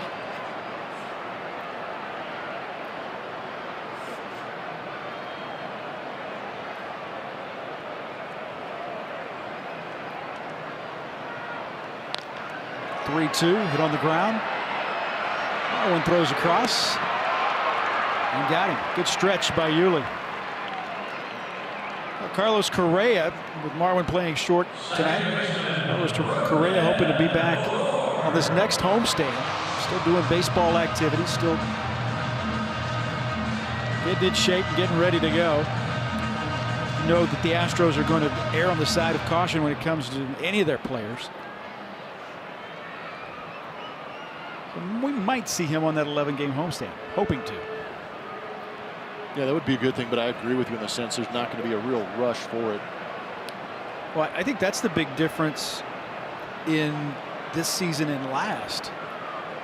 Was you didn't have, not that you're going to rush guys back this season because the Mariners are a half game back, but you had such a big lead in the division. You didn't have to rush anybody back at all in 2017. There wasn't any urgency as far as getting certain guys back. A little bit different this time around with the Seattle Mariners. Julia, what do you got on Carlos Correa? Yeah, he was supposed to be eligible on Friday to come off of the DL, but since he hasn't been doing baseball activities just yet, the likelihood is it won't be as early as Friday. But like you said, hopefully during that homestand, he has been in Houston, so he hasn't been with the team the last few days, reporting to Minute Maid Park every day, and everything has been a step forward. But got to get doing those baseball activities first, and then they'll have more of a timetable of his return. 3 balls and 1 strike. Yeah, it's unsure right now. It could be towards the end of the White Sox series, could be the A's series. You never know. Maybe Detroit. They're just hoping it's on this homestand. 3-1 pitch. In the air, foul.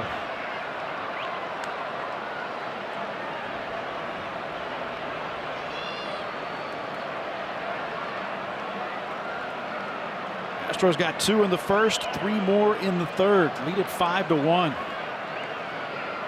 Home runs by Reddick and Tony Kemp.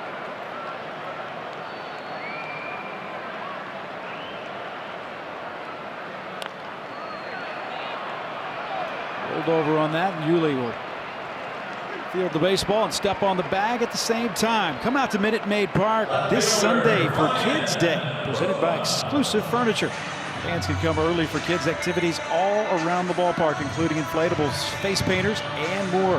Visit astros.com/kidsday for tickets and information.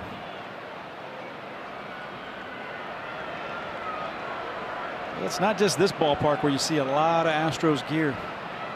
Gosh, he was impressive in Tampa. All over baseball, yep.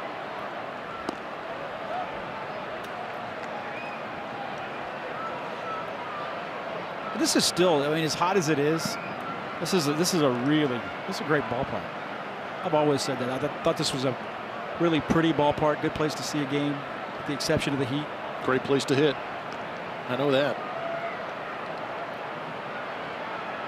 If you haven't gotten a look at it and you want to see it, you better make plans for next year, because tomorrow is the last time the Astros will be here, and next year is the last time this stadium will be here. Yes. We'll be able to roll back the roof. There you go. They're getting after it. Yeah, they've got a bold prediction that they're going to be in that ballpark in 2020. Never mind that eclipse that's on the horizon there off to the right. All right here. Ryan Rua struck out looking. He was the 5th strikeout victim. Dallas Keuchel working with 6 punch-outs here in the 4th inning and a 5-1 lead. It's the 14th career start here at Globe Life Park. Hit high in the air. Tony Kemp comes over. Long way to run, and he catches up with it to retire the side. We're through 4. Houston leads it by 4.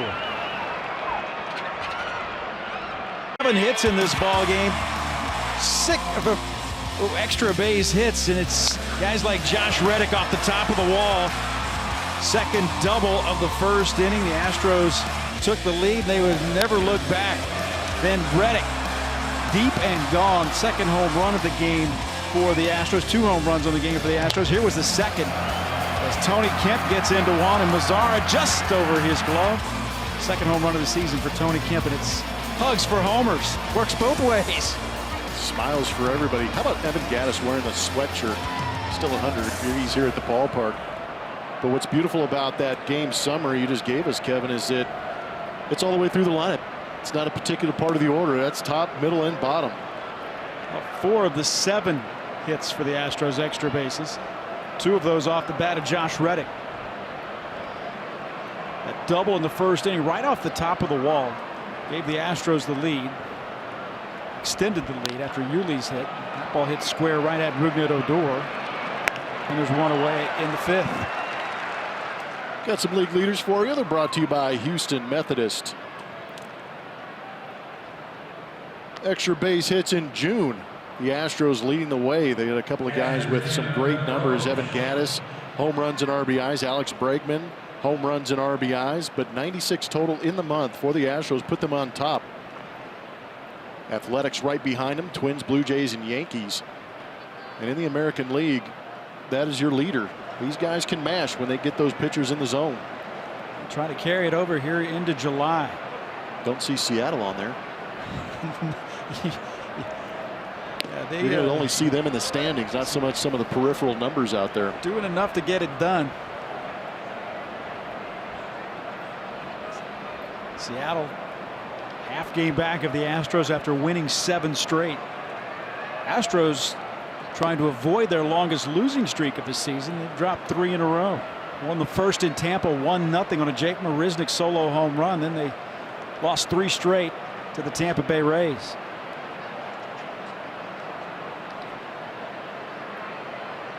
Max Stassi hit by a pitch. He left today's game. This on the same day that Brian McCann goes on the 10-day disabled list. For the rest of the night, they hand the keys to the car to Tim Federowicz. So do you realize the Astros have had 4 catchers this season? Gattis has caught as well. We've had 5 starting pitchers. Astros, when the Colorado Rockies get done with this week, the Astros will be the only team in Major League Baseball with 5 starting pitchers. It's impressive. It really is. Conversely, Tampa Bay, 13 guys have started. Texas has had 10 different starting pitchers. That's really a credit to the personnel in the rotation. Those guys, we talked about 3 of them being proven workhorses in Verlander, Cole, and Keuchel. And then Charlie Morton, veteran, but he's suffered some injuries. But Lance McCullers may turn into one of those guys. Got to remember, he's still 23, 24 years old trying to work through that. But there's also a lot of things that go on in between each start underneath with a lot of the training staff and strength staff to keep those guys healthy and out there every day that they're supposed to be pitching. Well, Bibbins-Dirks gets the strike out of Federowicz. Watch the Astros in more ways than ever before by downloading the new AT&T Sportsnet app from iTunes or Google Play, or visit attsportsnet.com to stream on your computer. Log in with your cable account and you're all set. Available those with AT&T Sportsnet in their TV subscription. Blackouts and territorial restrictions may apply. She is prepared. Way to get through that one. That was a good one. Wow, that was a grinder. We'll test you. Kind of Austin Bibbins-Dirks to that one all the way through. Just fought through it. Well played. He has fought through these first 4 and now 2/3 innings.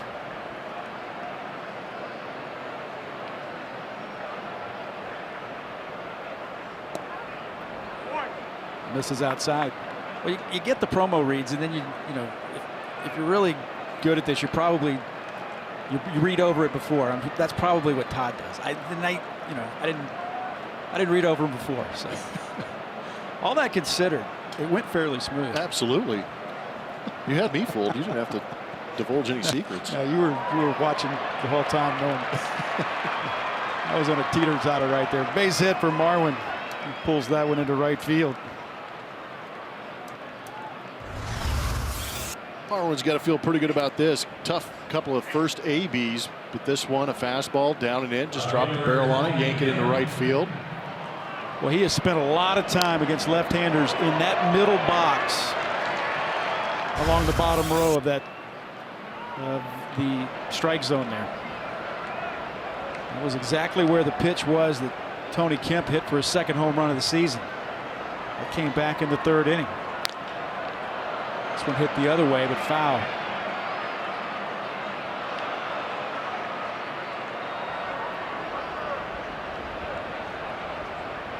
So Tim Fedorowicz catching after Max Stassi was hit by a pitch. Will you hear anything on him, Julia? We just did. The Astros reporting that he has a right hand contusion. He has been listed day to day. The x-rays were negative, so good news there. Yeah, that is good news. Yes, it is. That's when negative is positive.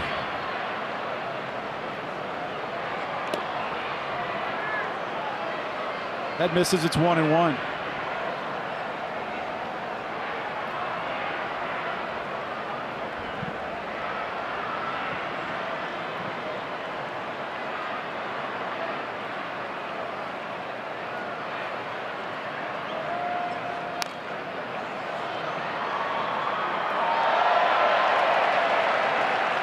A ball and 2 strikes.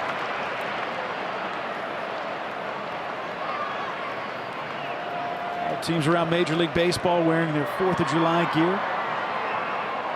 Astros with a needed day off yesterday. Today starts this 2-game series. Astros still with the best road record in baseball at 30-14.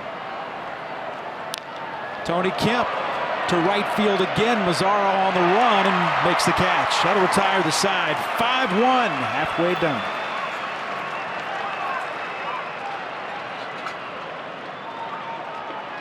Auto.com, and you see the orange jerseys there. They are Astros fans. This is the 10 and under club. The Colt 45s, they are from Seabrook, Texas, so they made the trip from Houston. They were on the field earlier trying to catch a glimpse of the Astros meet somebody, get some autographs, but they're not just here for fun. These guys are playing in the World Series in Mansfield, not too far from here. They've already won a state championship, so good luck to those guys. Their coach was telling me, this better not go late. We don't need extra innings. We got to go to bed early tonight. Well, good luck to those guys playing right down the road in Mansfield. It's awesome. The first baseman, And that is for the kids, for the parents. That's not a sport. That is a way of life at that age. You're seeing it with a different sport, but you know what I mean. Club sports will take over your life. I know that for a fact. I've got some volleyballers. There's Ronald Guzman. You make any of those trips with your son? Yes. Played more locally though. Okay. Didn't nearly do as much traveling. You have your occasional. Nothing too terrible. That's good. One's in the seats. I just never understood, and I see what they do. I mean, with all the great baseball, youth baseball that's played in the Houston area, I never understood why you have to go to Missouri to play other teams. And then you get to the championship game, and somebody's going to tweet me and say, I don't know what I'm talking about. But then you end up playing a team from Deer Park in the finals. That you've already played like 8 times locally. Exactly. 1 ball and 2 strikes.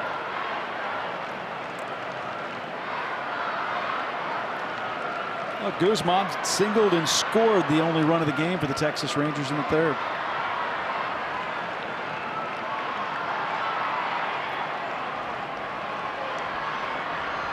Dallas Keuchel really been in control.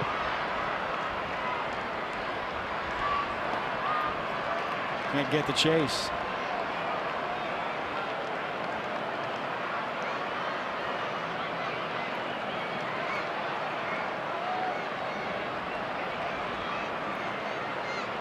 Dallas has allowed just 2 hits.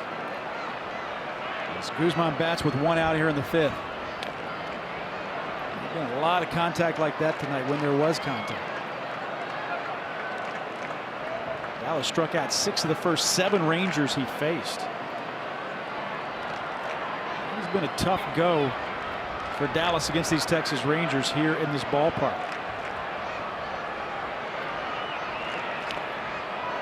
Fouled away again. 13 starts here at Globe Life Park for Dallas Keuchel. His ERA is .519. You go back home facing the Texas Rangers, his ERA is back around 3. We all know just how dominant he was at Minute Maid Park, particularly in 2015.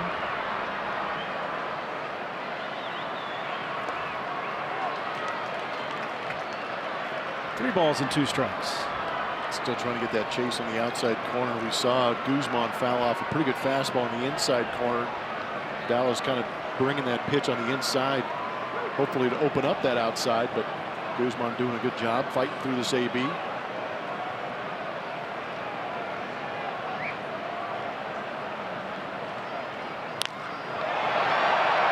That's laced to right. Reddy can't get there. Guzman going for second base. Here's the throw, and Guzman's in with a sliding double.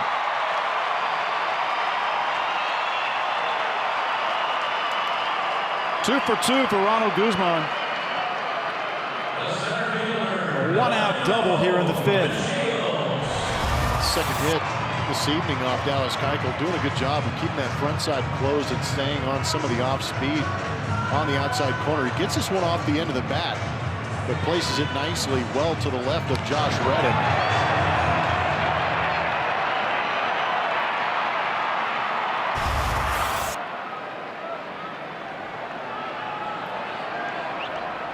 So he's in scoring position for Delino DeShields.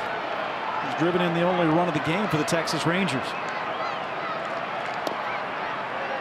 In there for a strike. And that's really the pitch right there that Dallas was disappointed he couldn't get a call earlier in this ballgame. Bottom of the zone.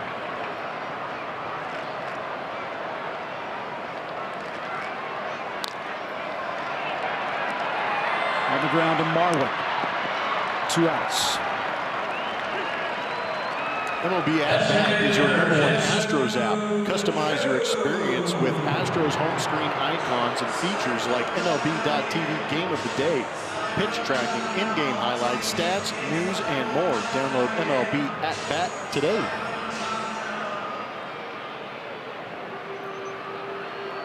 Turns it over to the top of the order, and Shin-Soo Choo. Choo, the designated hitter today.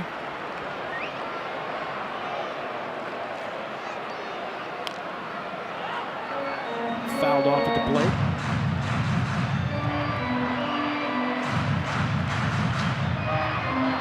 Well, the Astros with the best record of anyone in baseball within their division.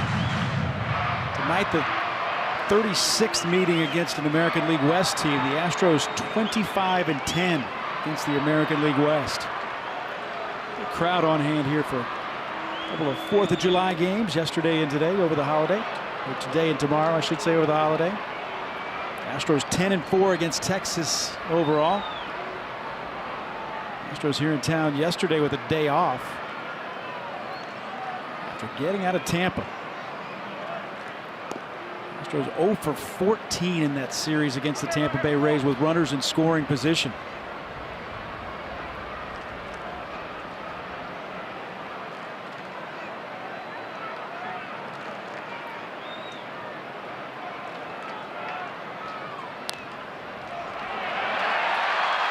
A soft serve to left field. Shin-Soo Choo drives in the 2nd run of the game for the Rangers. Keuchel made a good pitch. Shin-Soo Choo just spoiled it. Could not have placed it any better.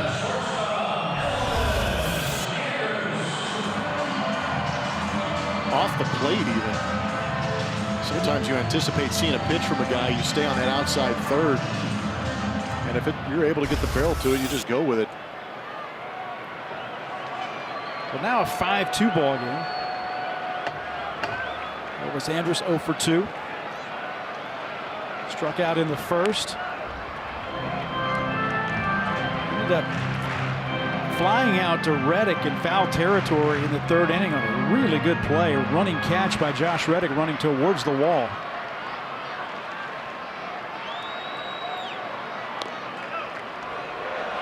Nice. 0-2.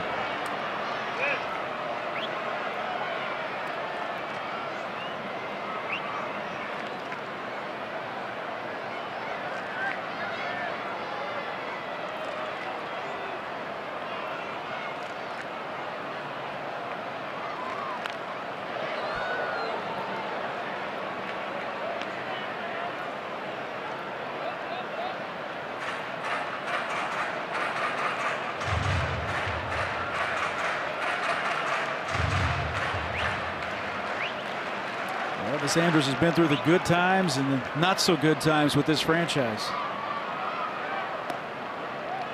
1-2.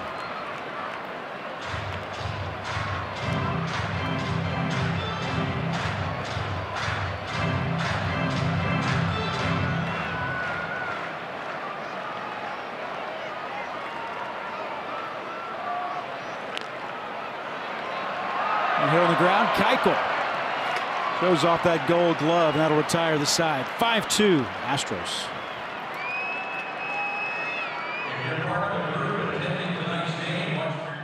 Rooms to go. Huge savings on living rooms, bedrooms, and more during our Hot Buy sale. By Champion Energy Services, the exclusive electricity provider of the Houston Astros. And by Nissan, innovation that excites.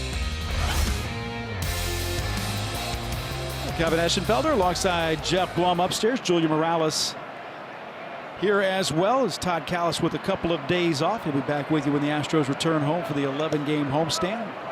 Astros with a 5-2 lead as we go here in the top of the 6th inning. George Springer reached base once, popped out in the first, hit by a pitch in the second, and struck out in the third.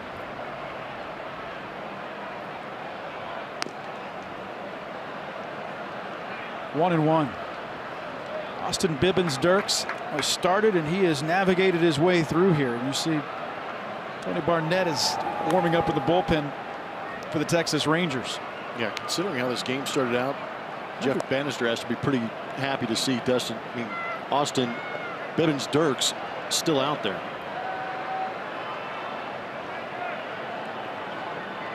That is 106 pitches.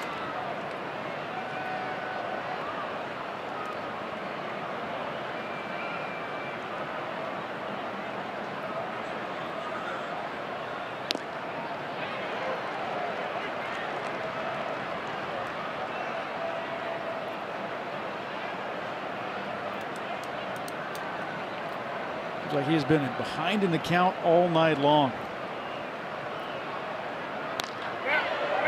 Ball hit to right, and that'll get down for a hit.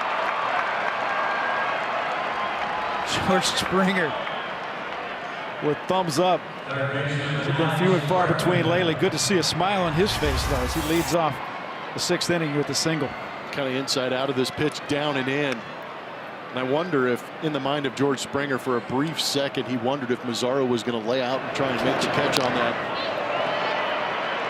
What a good job by George, staying inside that baseball, letting it travel and getting the base hit the other way. And there's a small sense of relief, getting a knock. Anytime that smile comes back, it usually results in good things for the Astros. Alex Bregman's had plenty to smile about. He's got 2 hits tonight. Earlier today, named the player of the month of June. Singled and scored in the first. Singled in the fourth. It's 2 for 3. Average now up to 281.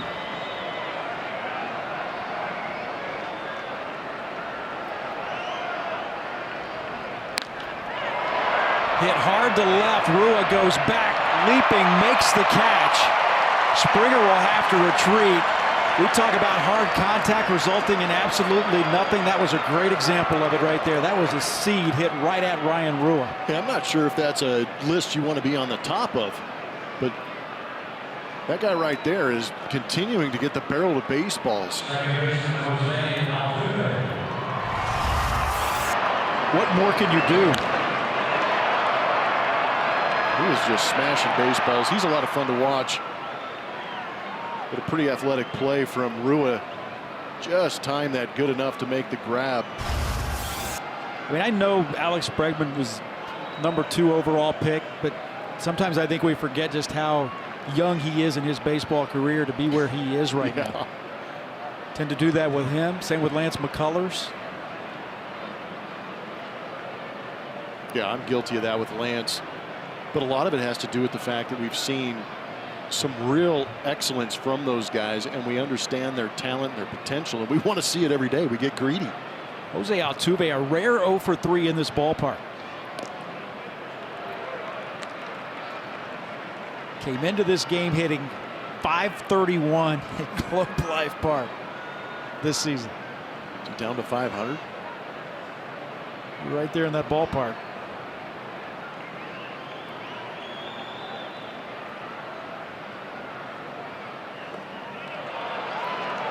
Wow, you don't see that very often Not at all. He did that in Tampa. That was bizarre. Was it Alvarado who threw the closer, or threw the slider, and he Castillo. So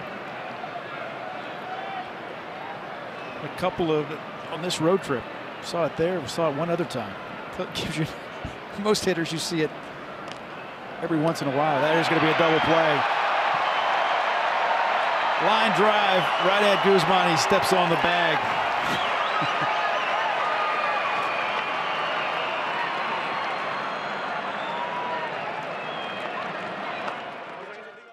$7,500 kids and 12 and under will receive an Altuve Youth replica jersey presented by Exclusive Furniture. For tickets and information, visit astros.com/promotions.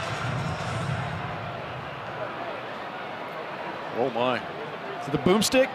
No. What is it? That guy's going to blow out his trap holding It that is the thing up. boomstick. I'm just saying, no, never again. You can do it. Come on. Tomorrow seems like a great day. It's Yeah, going to be it's gonna be 105. I've done that It's already. nice and cool. She's like been there, done No, that. I've eaten that already.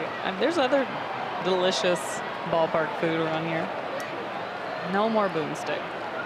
So they've got a They can't call it the boomstick anymore, can they? He's in Seattle.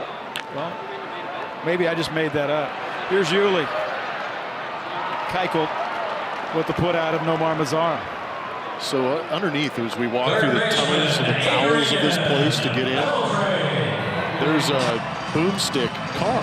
That's like the Oscar Mayer mobile. And instead, how about my idea? I'm going to take credit for this, even though everybody else came up with it. My idea is to put Julia in the boomstick car and have her doing donuts out here in the middle of Globe Life Park. I'm all for it.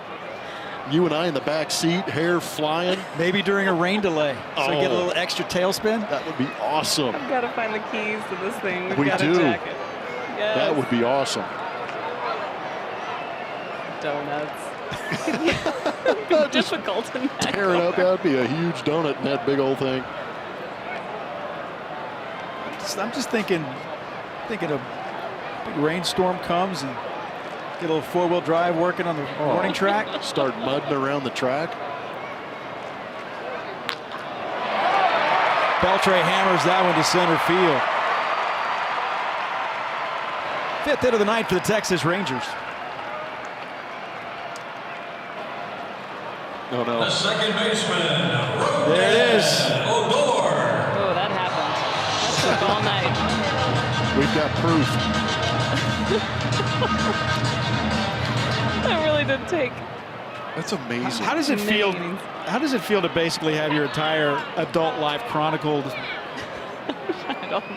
I don't know. I mean, just takes. This is painful to watch. Did I just do that? Brett Wallace was impressed. Or jealous.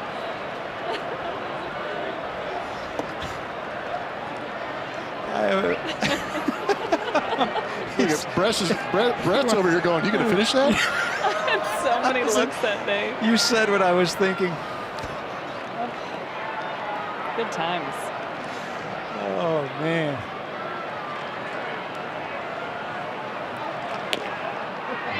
In there for a strike. 5-2, the Astros on top. Rougned Odor 0 for 2. Pulled the ball on the ground to Keuchel twice. Keuchel working in the bottom of the 6th inning.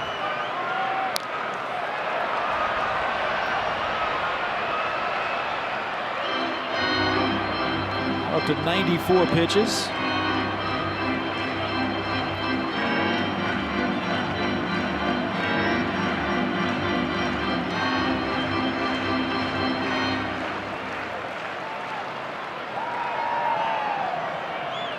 The Rangers at 38-47. And last place in the division, but think about this, to be where they are right now, 38-47, they've won 11 out of 14 to get there. Level of competition has eased up just a little bit. Odor underneath that one. There's 2 away.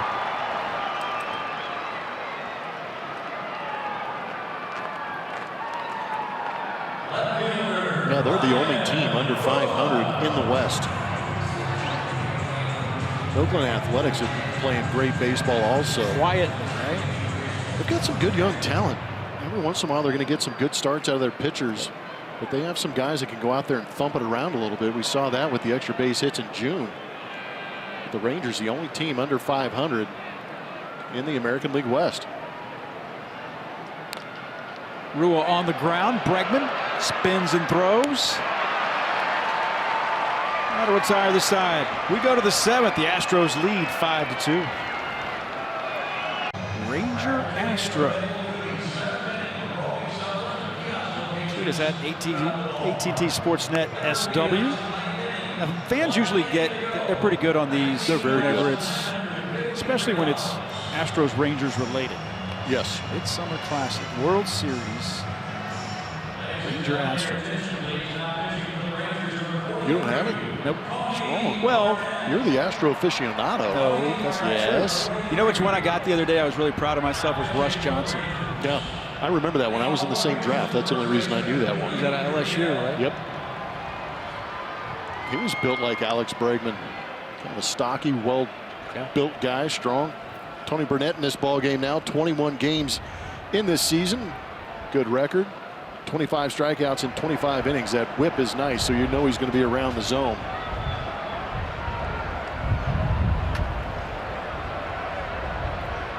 He faces Yuli Gurriel to lead off here in the 7th inning. And Yuli sends that one to right. Mazzara goes back and gets underneath it. 1 out in the 7th. Flashbacks to Pittsburgh. This wind kicking up, causing a little bit of a stir on the field. Were you, and it is right now, isn't it? You weren't playing in the game. That was before you. At Wrigley Field, the thunderstorm? Yeah, I was in that one when Lance Berkman ran to the hills. The lightning was it LaTroy Hawkins?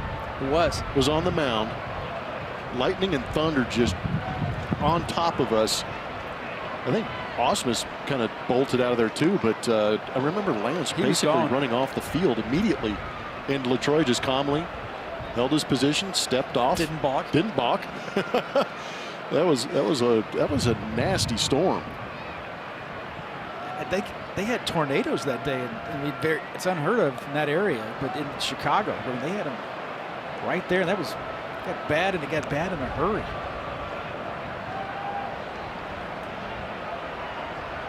And there was a few years before that. Bill Brown can tell this story, but when the fighter pilots came over Wrigley Field. Maybe that's what I was thinking about with Brad. I've heard this story. It's a good one. They'll pop up. Delano to Shields makes the play. Oh, they were fighter pilots, and they were going out over Lake Michigan and doing maneuvers. Well, they buzzed the tower at Wrigley Field right in the middle of the game. And everybody reacted. Pitch wasn't thrown. I mean, it was a no-pitch type of a situation. It was that big of an uproar because they came over the stadium. Bill Brown was calling it. I can only imagine I just dare a fighter pilot to just buzz the tower at Wrigley Field. Okay. I got a feeling you probably can't do that anymore.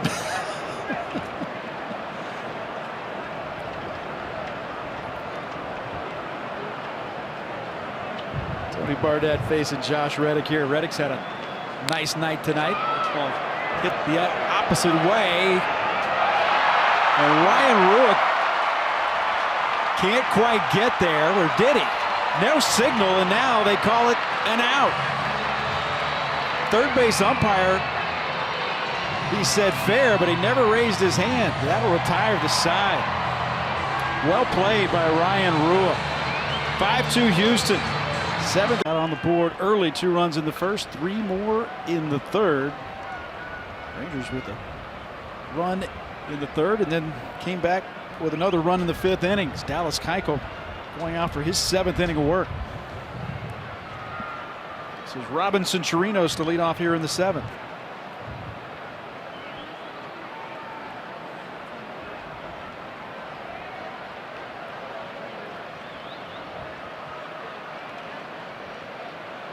Now the wind is certainly kicking up here in Arlington. There's some weather coming in back home too. Yeah, well, a lot of fans watching. Be careful out there with the flash flood warnings, but the wind is right now. You know, you've been on the road. I don't know. Have you heard about all the African dust that they're dealing with in Houston? Excuse me? Yes. African dust from the Sahara Desert. I think I'm just making this up. This is what happens when you go on the road. This sounds like a story when I was playing in Arizona. No. This is going on. Real business. Is this a test because this is your first game? Nope. Working with me? Nope. Okay. True story. There's African dust all over Houston. It's coming from the Sahara Desert. I watch the weather. I don't watch it. Actually. Can you explain that? I don't know. Whatever. Twitter's going to explain it. That's what's going to happen. It's now probably you've a thrown jet it out stream thing and all that kind of stuff. And upper level winds. And ooh, now you're getting deep. So now it's really hazy in Houston because of that. And now I'm just saying, my point is, it's looking like that right now here. Oh, Mercedes. Speaking of hazy. This date in Astros history is presented by Mercedes-Benz. I remember exactly where I was for the B game. Me too. Where were you? You were ranking. I always was amazed with this, was the way this guy came out. And I thought they were going to do something, you know, it's in San Diego, right? Yeah. I was thinking they were going to do something environmentally PETA-friendly. Yes. Exactly where. But look at the wind kicking up here. And this guy comes out and he pulls out he looks like a he double-barreled old West, you know, gunslinger. And he comes out with those 2 cans of spray and he just unloaded. Gosh, that is just annihilation. What'd you do in that game? You know what I remember about that game? It was a revenge AB game. I remember that post-game show. I was thinking, we're going to beat the traffic. Rush hour traffic in Houston. I was going to get out of the studio. Forever. Oh, tell me. And it was. That is carnage. What did they say? It was there was perfume in the perfume in a Snickers bar. Was that what it was? You're just making stuff up. No. Like my African dust. The girl, they said that the ball girl was wearing perfume, and that's what attracted the bees. Something out of a Ron Burgundy movie is happening here. What? I still remember. He's like, okay, thank you. Standing O. We'll be here all week. God, he's tipping his cap to the crowd. I think he wasn't on hand there at Petco Park or Jack Murphy, whatever it was back then, and they had to bring him in. That's what took forever. What position were you playing? Were you playing third? Yeah. You were just all of a sudden.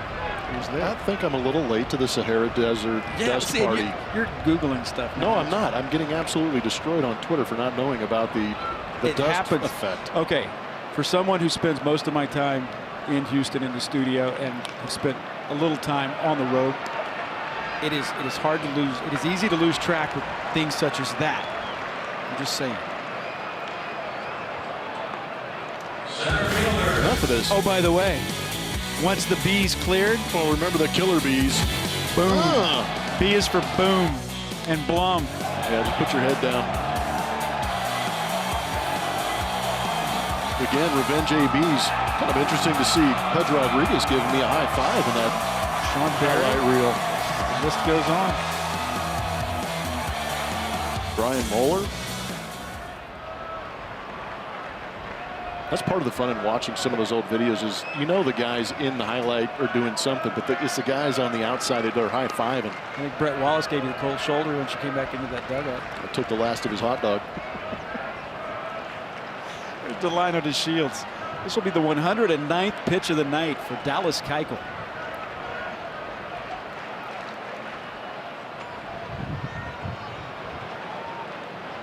The wind really whipping around here. Is Julia okay down there? No. What's What's going on? No, I need eye protection. Seriously. Get you some goggles. It's really bad. Yeah, the environment has completely changed, I bet, down there, hasn't it? Yeah, this isn't fun at all. The temperature's dropping a little bit, though. That's nice. Not good. Well, The good It and bad. That's is. not good. No, I'm telling you, it's not good. Is that No. rain coming? I am an expert on African dust. I'm looking up now. Look, there she is. I've been watching the game. That is some high-quality eye protection. Wow. Spare no expense here at AT&T Sportsnet. It's a game of I adjustments. think I'm okay for now. Liner to Shields, center field. Hit hard, but right at George Springer. What a night for Dallas Keuchel. We go to the 8th. Brought to you by Nissan. Your clues tonight: Midsummer Classic, World Series, and a Ranger and an Astro. Who you got? Pudge. Your buddy. You tried to give that away, didn't you? Just giving a subtle hint there. Pudge Rodriguez, a 14-time All-Star. 13 years here with the Texas Rangers. He hit some good milestones with wearing an Astro uniform also. 300th home run, and he set the career games caught right here in Arlington, but he did it in an Astros uniform. Still works on the broadcast, on the Rangers broadcast. It's in there for a strike from Tony Barnett. Barnett in his second inning of work. Austin Bibbins-Dirks at the start today. And the wind is really, as you can see, kicking up here. And there's a lot of dust. And What kind of dust? I think this is Arlington dust. Oh, okay. Hot dog wrappers, all kind of good stuff. Good. There was a big gust. How about that one, Julia? She's out of Katie, here. bar the door. My eyes are closed. I can't see what's going on. I mean, what more could you try and work through? This is unbelievable. The midges were fun in Cleveland. Oh, no, that was awful. Is that the little bugs? Yeah. Yeah, that would creep me out too. I mean, to the point where she was cut, didn't she? She had a couple of, I don't know if she saw them, but Julia, you had a couple of Gatorade towels They were wrapped around you, and you were Right. trying to bundle up. They were soaked in ammonia. Oh, my. we were using them to Fedorowicz strikes out. Wait, I didn't have those wrapped around my face, but we had them around. I can't really see anything. It's funny when it starts to pick up, everyone in the dugout will just bail. Like a foul ball's coming into the dugout, they just run for it. Wind is easily the single worst element ever. Ruins everything. you're gonna go with that, huh? It is. Okay. Wind is awful. Wind kills my golf game. It kills baseball. It puts dirt in your eyes. No fun. Hot dog wrappers blowing around. There's Marwood, 1 for 3, singled in the 5th inning. Shortened up to bunt there. 1 ball and 1 strike. Astros scored 2 in the first. Yuli Gurriel with an RBI double. Josh Reddick driving in a run as well in the first, and then they come back with 3 more in the 3rd inning. This is upstairs. It's 2-1. And Tony Barnett, I think wants the trainer to come out.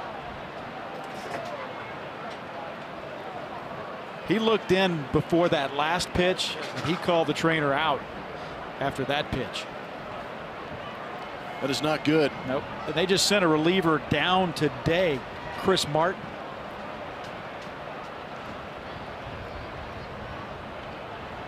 Not really giving us an indication of what's going on.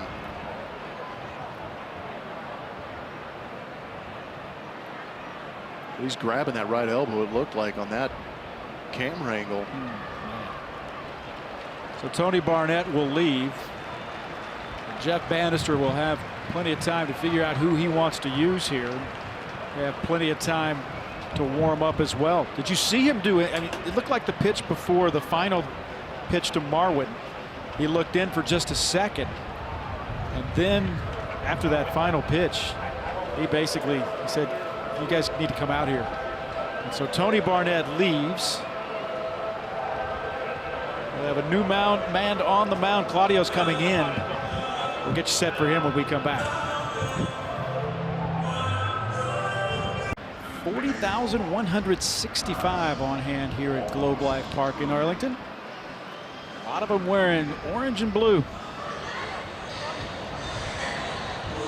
A lot of them worried about this dust blowing around and how Julian Morales is adapting. There you go. Oh, She's going Hollywood. This is the best I could do down here. she's going all Corey Hart on us. That's right. I got it. These lights are bright enough. It's not dying down, I'll tell you that. It's fun. It's a new element for me. Yeah, check that off I the have bucket lots list. of paperweights and Dealt with enough of them.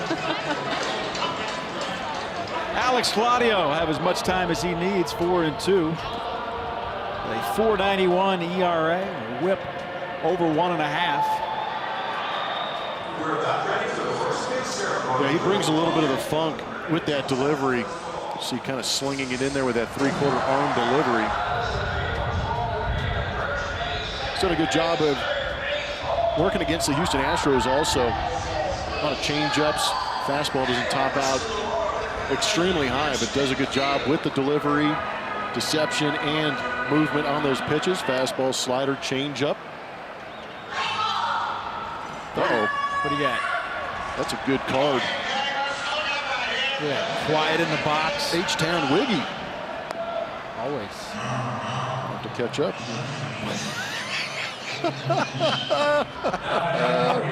Well done, Stephanie. Absolutely. That is a good one. That is what I'm talking about, the creativity. Just put the... Oh, that's good. Oh, man. I love Twitter Tuesday. It's good.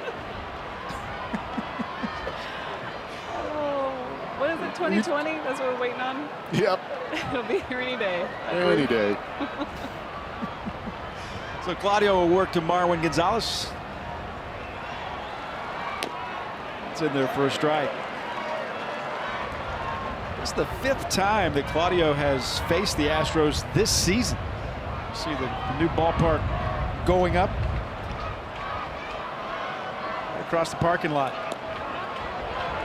Look out again. Here comes another one. Careful.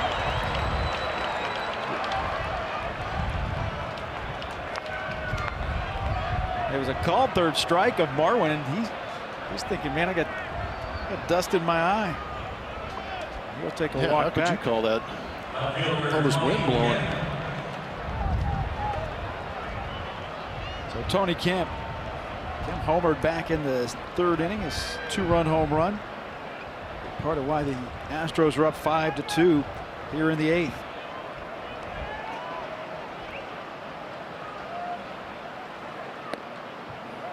Outside a ball. It's going to be a tough AB. Dropping down low. I would imagine Tony not used to seeing. Usually when you're facing a guy that's going to be doing something like this, you're not going to be the guy that's going to be up there facing him. No, that is very true. That these guys right here are another reason why you highly recommend switch hitting, because as a left-handed hitter, it looks like he's basically going to try and throw that thing right at your right hip. But you've got to have enough faith to stay in there and stay on the pitch. Where I go back to where baseball players are able to override human nature. Human nature tells you to flinch when something's coming at you. Yeah, it definitely tells you to bail. Do it.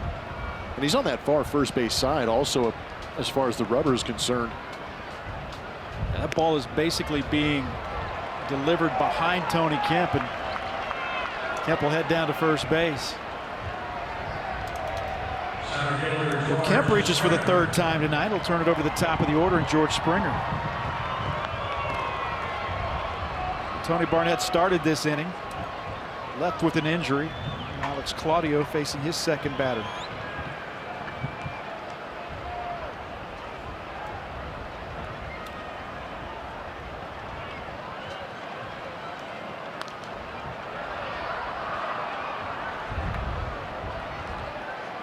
Alex with a single in the 6th inning. He's 1 for 3 tonight.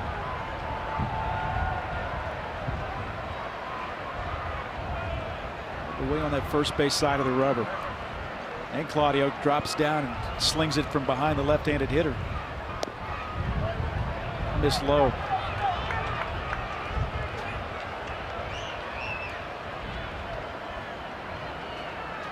Keuchel warms up in the Astros bullpen. Dallas Keuchel with 7 strong innings tonight.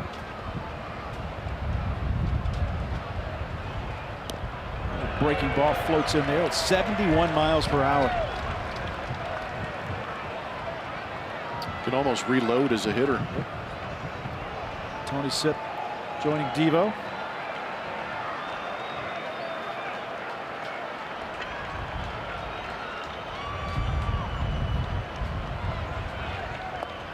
One was behind. That's hard to do. Did that ball go behind Springer from all the way on that side? Behind him or in between them. Yep. You might see Tony Sipp to face the left-hander Shin-Soo Choo, who leads off the 8th inning. See where this ball goes. From all the way over there to all the way. It did go behind him. Behind him. Did you see that? Did you see the poor kid for Boston swing and miss at a pitch that went between his legs? Here's the pickoff. Tony Kemp. And he'll be tagged out.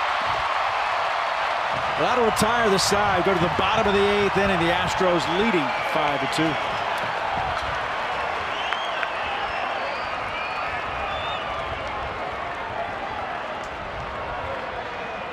Even Astros gym bag presented by Houston Methodist. For more information and tickets, visit astros.com/promotions. Kevin. Well, A.J. Hinch had 2 good choices to face the left-hander to lead off here in the 8th inning, and he's going to go with Chris Davinsky. That's the beauty of Chris Davinsky. Not only is he's really good, but he's a guy that do unto left-handers what a left-handed pitcher can do unto left-handers. Absolutely, and it's a valuable asset in that bullpen for A.J. Hinch. 35 appearances this season, putting up phenomenal numbers again. That ERA is dropping at 1.32, 40 strikeouts in 34 innings. And the fastball, a little bit of a slider to right-handed hitters occasionally, and that changeup is the pitch that Kevin is referring to that makes him so good against left-handed hitters.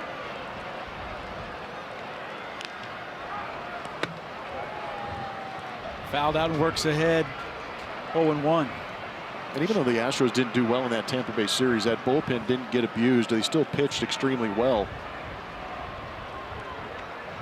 A 2-1 for 2. Extended his streak of reaching base to 43 games tonight. It's a big number. It seems like a big number, and it is. The all-time record, he is just over halfway there now. 84 consecutive games. Ted Williams in 1949. Plenty of season left.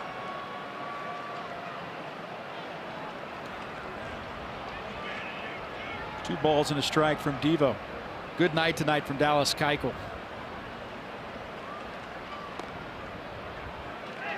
You know, Dallas struck out 6 of the first 7 batters he faced. He would only have 1 more punch out the rest of the night. Should have been Devo's first strikeout.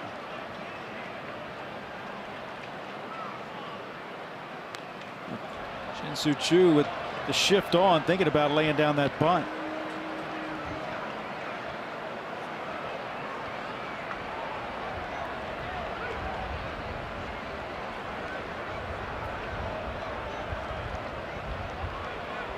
Rangers thinking down 3 with only 6 outs to play with. Need base runners here. Popped up on the left side. Long run for Bregman. Not going to get there.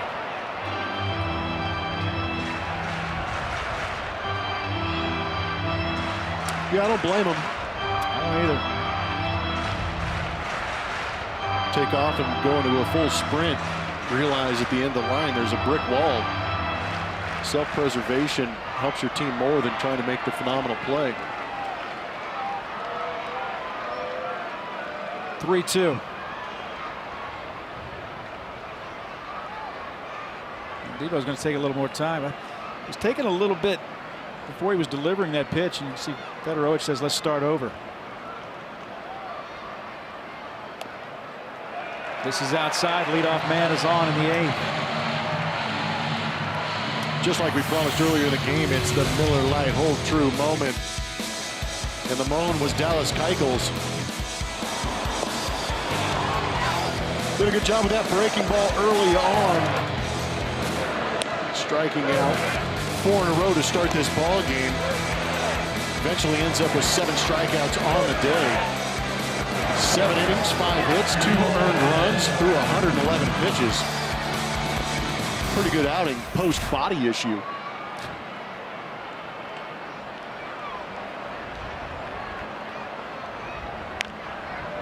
Ball's fouled off. It's 0-1. That was very slick. You like that? 7 innings of work tonight. 2 earned runs on 5 hits. Those 7 punch-outs through 111 pitches here on a very warm night. Yeah, the command is great. 7 strikeouts, but we also got to mention that he got 10 ground ball outs. And that is Dallas Keuchel, in essence, doing what Dallas Keuchel does when Dallas Keuchel is doing what he needs to do. Yeah. That's when he's good. I remember a couple starts ago against Kansas City. I looked and I thought, this looks like what Dallas Keuchel is supposed to look like. Those 2 starts he had against Kansas City in that month of June were perfect. 12 gave up 1 unearned run in 12 innings of work against the Royals. Yep. And they were low walk games. Had 11 strikeouts in those 2 games, but that was nicely done.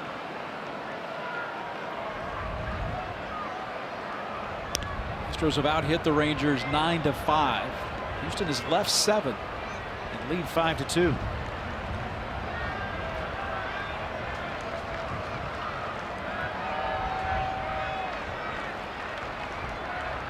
Chu with a leadoff walk in the 8th. Working against Debo. Here's Andrus. It's in there for a strike. Ball and 2 strikes to Elvis Andrus, who's not been terribly pleased. You've seen a lot of looks like that tonight from Elvis Andrus. Yeah, I'm not too sure that was too awful of a pitch, because that was that changeup on the outside corner, and usually it tails back a little bit. That 3rd pitch is the one we're talking about on our MD Anderson strike zone, catching the edge.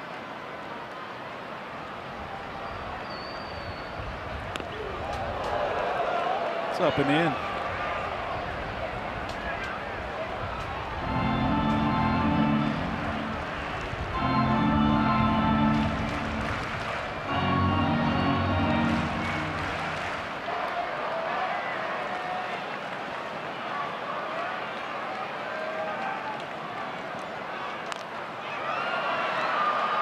Fouled away. Shin-Soo Choo, not exactly a guy that you have to worry about at first base. Need base runners here, down 3. He's dealt with that quad injury.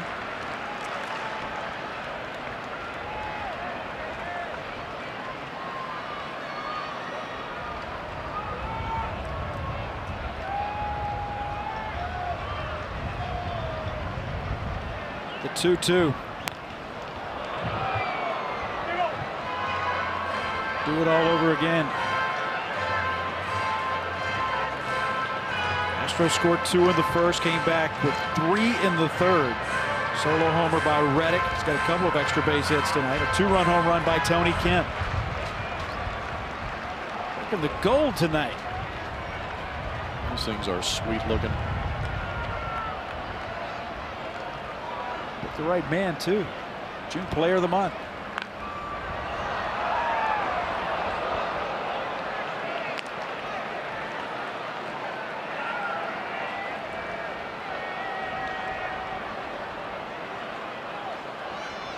Seems like Elvis Andrus has been here forever. Think about it. He came over in the deal. He was a minor leaguer with the Braves in the Mark Teixeira deal. It gives you an idea of just how long ago that was. It's been a while.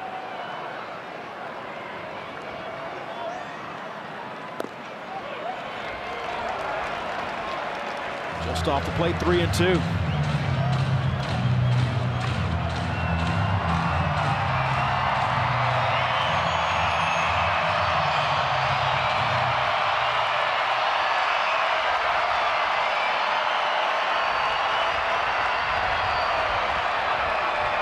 Three-two pitch.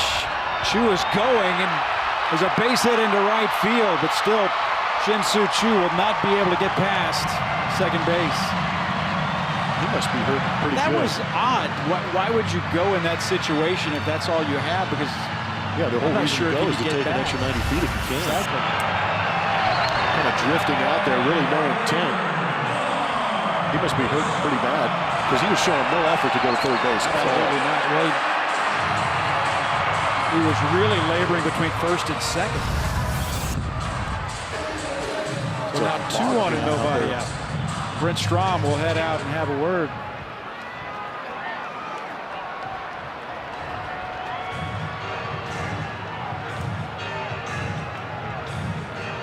Shin-Soo Choo's not going to be anywhere on the StatCast Sprint Speed Leaderboard after that.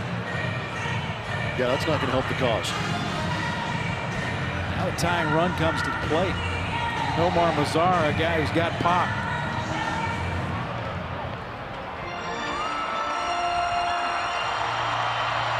I wonder how much of that conversation with Brent Strom, Fedorovich, and Davinsky were more kind of getting Fedorovich up to speed on some of the things and maybe an approach against Mazara. Also to calm down Devo. I don't think Devo's great because I don't think he gets too high or too low until that inning's over. He takes the luggage off the mound, but kind of pitched himself into a little bit of an issue here. Nobody out, 2 runners on. Mazara way ahead of, was a little COD right there, wasn't it? It was the COD and playing on the aggressiveness of the hitter. Mazara obviously sitting on that heater early on.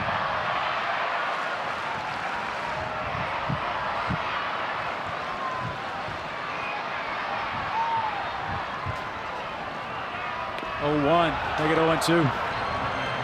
Mazara didn't think he'd double up on it, but he did. Now he's ahead 0-2.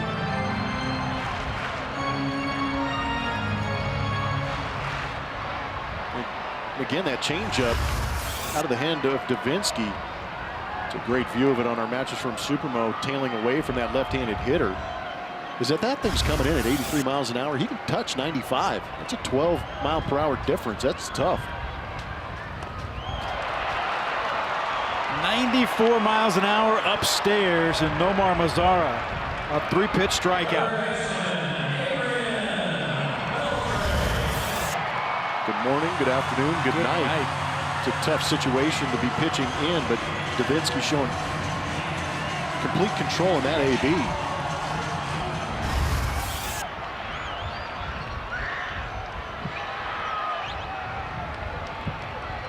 So Adrian Beltre with 1 out.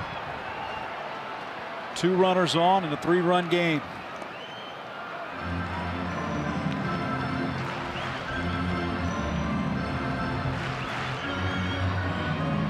Beltre 1 for 3, a solid single to center field back in the 6th inning.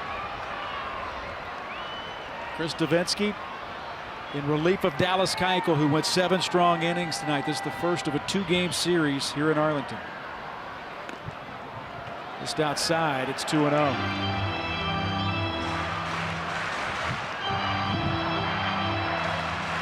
The final trip of the season to Arlington. And Astros will be done with the Rangers before August 1st. See a lot of the Mariners in the last part of the season, last month and a half of the season. 3-0. And that could benefit the Astros because they want to beat them and create separation. But it is interesting that you're going to have an in-division, in-state rival that you're not going to see for an extended amount of time to finish off the season.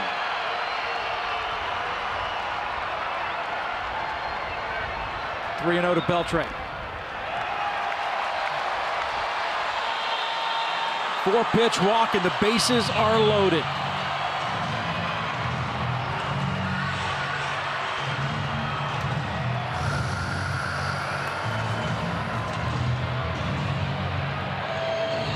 Sip and Rondon warming up. And here comes A.J. Hinch. They go to the bullpen. It'll be Tony Sip.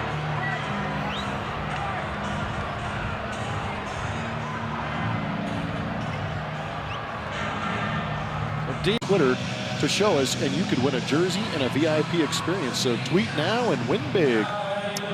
Well, Tony Sip comes on, the left-hander to face Rougned Odor in a tough spot here with one out and the bases loaded, with the Astros leading 5-2 here in the 8th.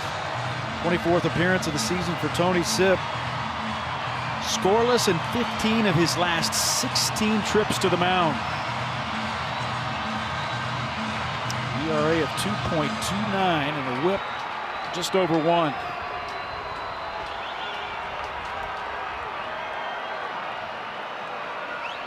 Odor 0 for 3.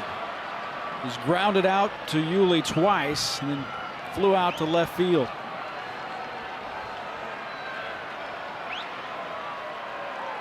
Big spot here after Devo leaves. Gets ahead, strike 1. Devo walked Shin-Soo Choo to start the inning. Elvis Andrus with a single. He struck out Mazzara and then a walk to Adrian Beltre. They're loaded with the Astros leading by 3.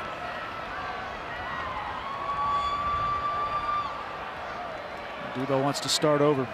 Beg your pardon. Fedorowicz wants to start over. But Devo just had trouble finding the zone.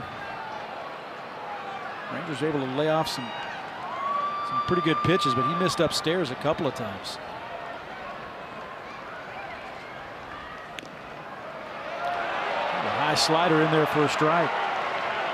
Well, it's just amazing that after making quick work of Mazzara, that it turned into a 4-pitch walk to Beltre. But you'll see these relievers have a tough time. If a reliever comes in and walks that first hitter of the inning, they're working from behind immediately. Well, the pitch that he struck Mazzara out, that's as bad a pitch as you'll see a major league hitter swing at. I mean, it was a foot above the strike zone.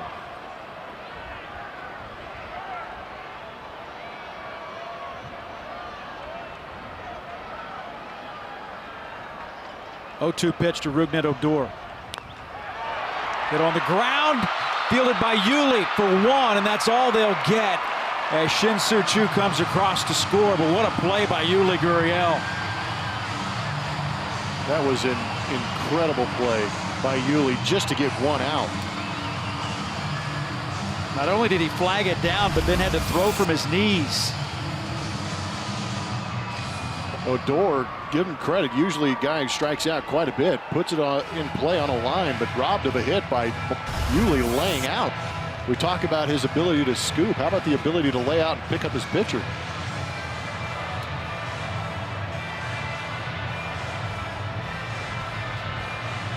So Choo makes it a 5-3 game. And here comes Hector Rondon.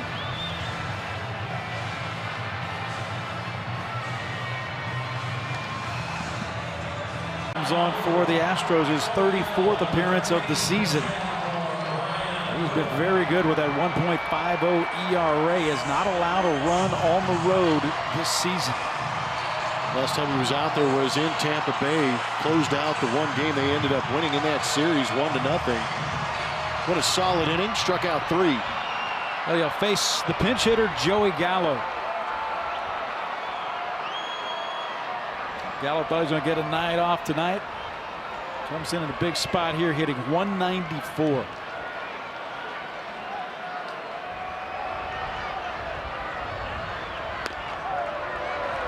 backstairs the ball. Gallo is here in this situation to do one thing and pretty much one thing only. Let's give the Rangers a lead. There's 20 home runs. There's only one thing on his mind, unless there's that extreme shift on him, but he is just lift and separate. Swing and a miss at a 98-mile-an-hour fastball. 1-1.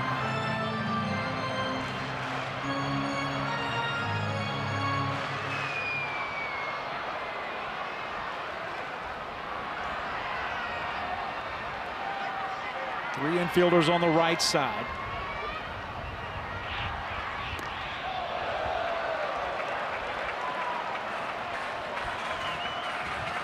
Two balls and one strike. Joey Gallo, with that 194 batting average, has 32 extra base hits. 20 of them are home runs. 55 hits total. So 20 of his 55 hits have left the yard.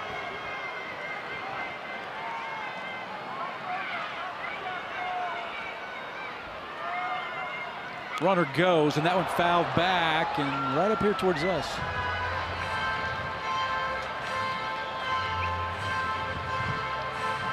Nice play on the carom. And first guy never has a chance. Yeah, he's just there to knock it down, take some steam off it. 2 balls and 2 strikes. 2 outs with 2 men on. The Astros lead by 2, 5-3. Runner goes, fouled off again.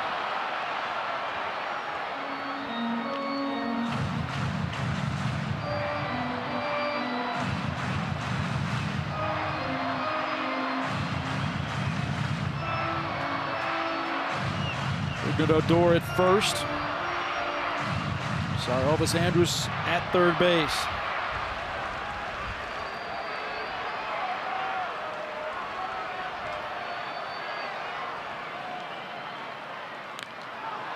Fouled back again. Astros scored 5 runs in their first 3 at-bats. They had a 5-run lead, 5-0 lead in the 3rd inning. They have not scored since.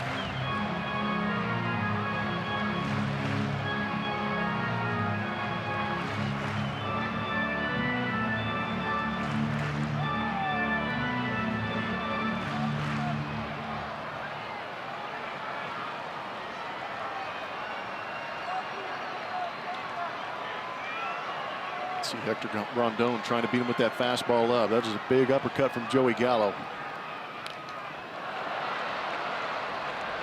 He is peppering the folks right here in front of us. Another foul ball. The count remains 2-2.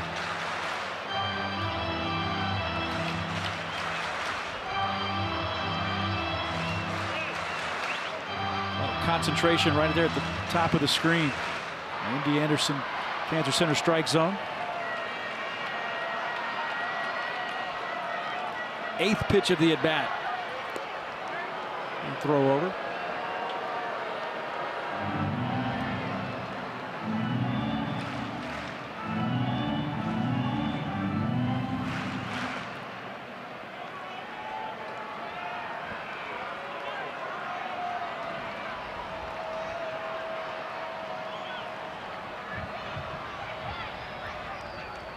Two-two pitch. Fouled back again. Hundo. That is firm. That's the first time I think we've seen Hector Rondon get to that 100. Don't see him do that too often. He can live 97, 98. We've seen Giles, we've seen Garrett Cole. Now Rondon. Am I missing anyone? I don't believe so. It's a pretty exclusive club right there.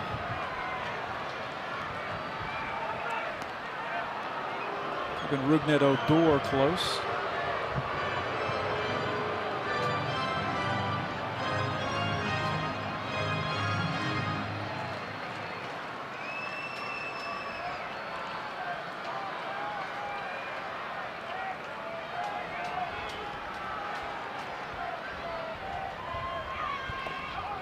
In the dirt, good block by Fedorowicz. Stolen base for Rougned Odor, and the tying run is in scoring position. I think the Astros were conceding that. Good job by Fedorovich to keep that runner at third base.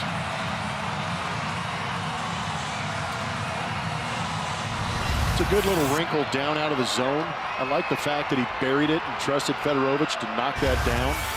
A lot of fastballs in this AB, but you just kind of change the eye level a little bit of the hitter by going down. Fouled back again.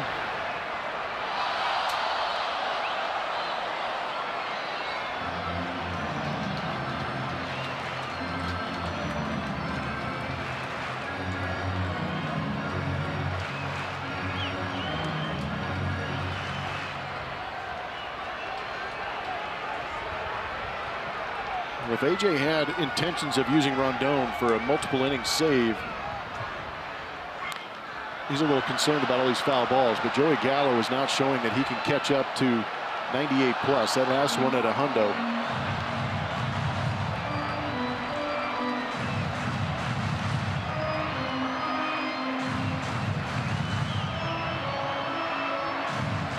This will be the 12th pitch of the at-bat.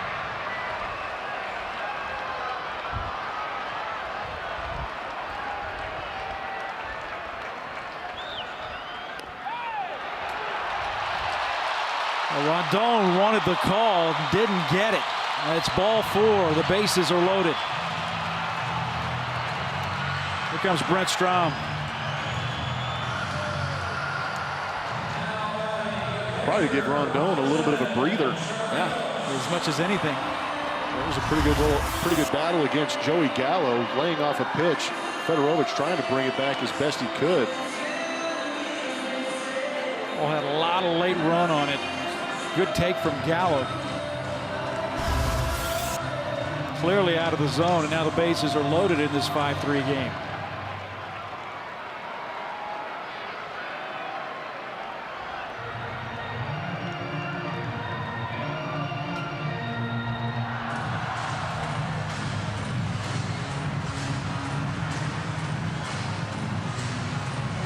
Now Devo started the inning. He had a walk to Shin-Soo Choo, then a single to Elvis Andrus, struck out Mazzara, but then he walked Adrian Beltre. And Tony Sipp came in, faced Rougned Odor, got him to ground into a fielder's choice, got it out there. And now Hector Rondon and Robinson Chirinos swinging a miss.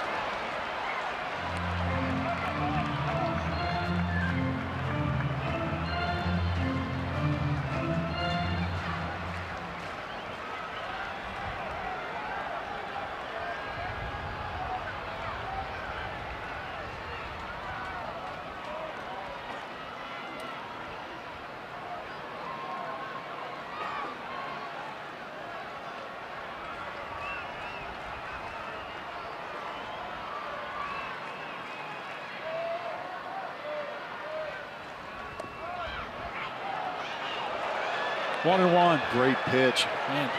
Broke off that slider, buckled Chirinos. See where this is. Wow. Maybe it might have been the split. Backed up a little bit. Great pitch nonetheless.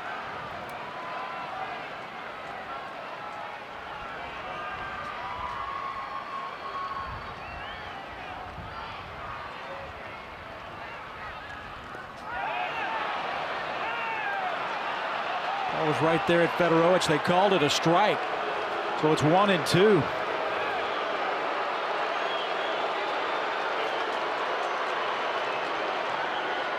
So now AJ is coming out. The umpire at first base rung him up. I'm not sure if he checked down there, but the umpire at first base rung him up. That's why AJ Hinch is out here.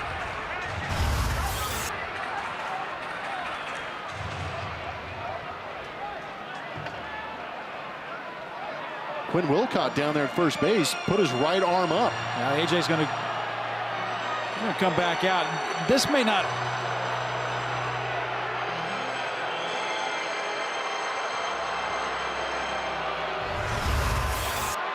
Watch the first base umpire in the lower left-hand part of your screen.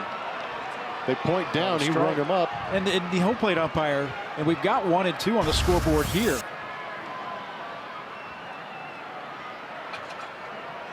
So a ball and 2 strikes to Robinson Chirinos with the bases loaded.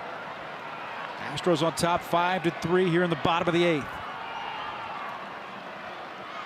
I feel terrible because I thought the second pitch was a strike.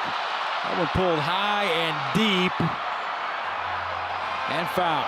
Okay, I thought it was a strikeout. I was trying to figure out what was going on, why AJ was out there. And that second pitch, well, that's because was a ball. And that was the crazy thing. The first pitch, you can see it right there. Andy Anderson strike zone. The first pitch was called a strike. The second pitch was called a ball. That's where I got thrown off. Way more in the zone. I just assumed it was a strike. Huh. There we go. Got him swinging. Big strikeout for Hector Rondon. Rangers leave the bases loaded in the bottom of the 8th. The Astros go to the 9th with a 5-3 lead.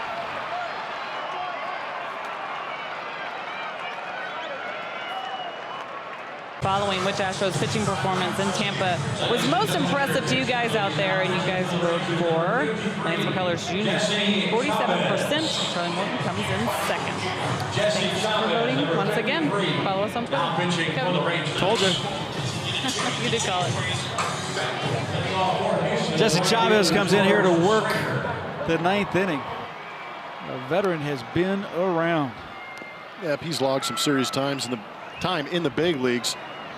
He's got several pitches to go out there and get guys out with, and the Astros have faced him quite a bit. In 25 games this season, he has thrown 51 2/3 innings, getting to 47 strikeouts, 10 walks. He is all around the strike zone. He'll come at you fastball, changeup, curveball, cut fastball, and a slider. Chavez in 11 seasons with his 9th different team. Strike 1 to George Springer in the 9th. George 1 for 3. Single in the 6th.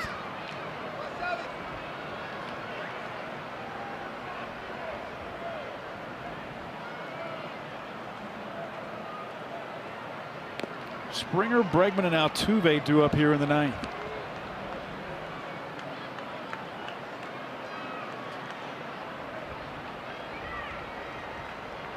I'd like to see the offense get 1 or 2 more runs out of this. It's kind of interesting the way this game started out to be in this position, only ahead by 2. Yeah, it seemed like they were in control and giving Austin Bibbins-Dirks all kinds of trouble. But to his credit, he stuck around in this game for 6 innings. Good pitch to hit, just missed by George Springer. That's what Julia needs. She needs some sunglasses and Jesse Chavez. Not a bad idea. Yeah, get a contract those, out of it. Those look way more effective than the ones that I was trying to pull off. Well, you started with a scorecard. Actually, for all intents and purposes, a piece of paper. Wow, that escalated quickly, didn't it? yeah. Oh, goodness. I need my World Series champagne goggles. Ooh, there you go. Yeah, that would be. Did you retire those, send those to the Hall of Fame? Yeah.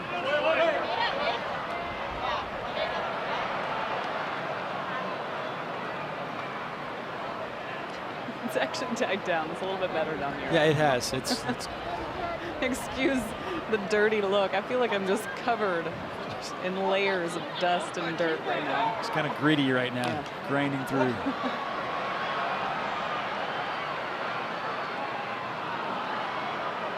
Well, 3 balls and 2 strikes. Is it Pigpen? Is that who I Yep, am? Pigpen. That's a Just good that call, because that's cloud of probably dust. before your time. You always walk with a cloud of dust around you. That's me right now. Schroeder played the piano.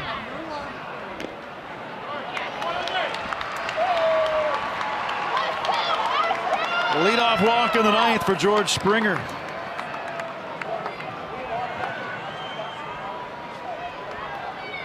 Brings up Alex Bregman.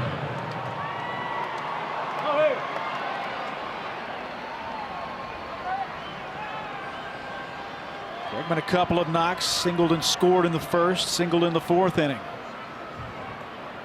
He's 2 for 4. There's a line drive right at Odor. Double play. Second time tonight that Alex Bregman has hit the ball right on the screws, but right at a Texas Ranger. It's amazing how consistent this season he's got in the barrel of the baseball and hit rockets all over the field. And AJ's looking in to see, waiting for the word. And Springer has not left first base. Tough to tell on that replay.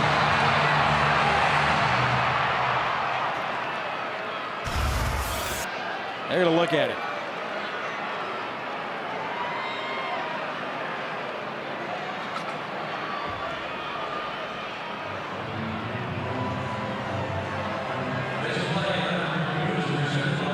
Play happened kind of quick. Yeah, it happened real quick.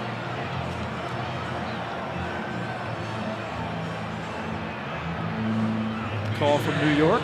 They may take a while on this one. As close as that looked at first base. I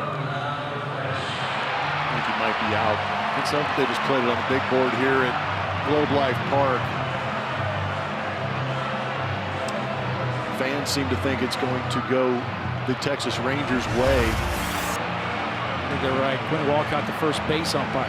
Ball in the back of the glove right there. I don't see George's arm really bending back for impact. But again, there's got to be enough there for them to be able to turn it over.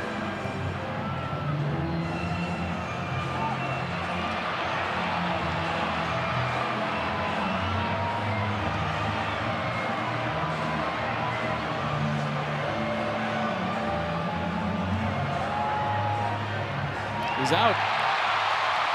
Double play.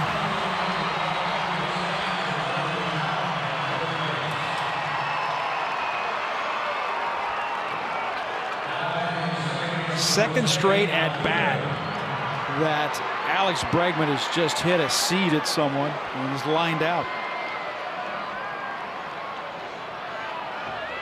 It's also the second time tonight that George has been at first base when a line drive has been hit at someone and doubled off first. Had no chance of getting back, had a better chance of getting back that time. Here's Altuve. Well, Jose, a rare offer for the best road hitter in baseball.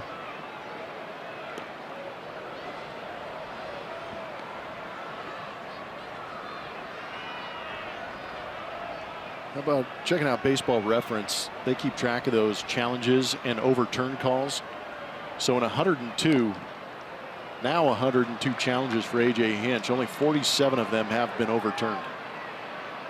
What would be, is there a, I'm not sure if there's a major league average. yeah, I was wondering that I can find really immediately. I'm sure there is one out there. judge that against another number. I don't know. Bet he does. Oh, they've got a number for it in there. Yep. Yeah. Altuve swing and a miss. Well, they already said he's not going to trust Bregman with them anymore. No, Well, he's that got time a worse Bregman record. hit it Yeah. and hit into it.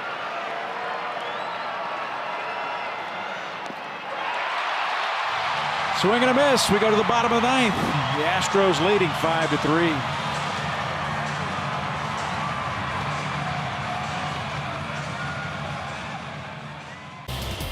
Overbuilt, not overpriced.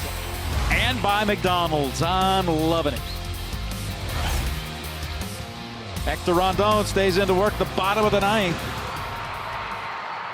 Through 16 pitches in the bottom of the eighth inning. He'll try to close this down, facing 8-9-1 in the order of the Texas Rangers. In there for a strike. Ronald Guzman, 2 for 3 tonight for the Rangers. Singled and scored in the third, doubled and scored in the fifth. Almost hit him.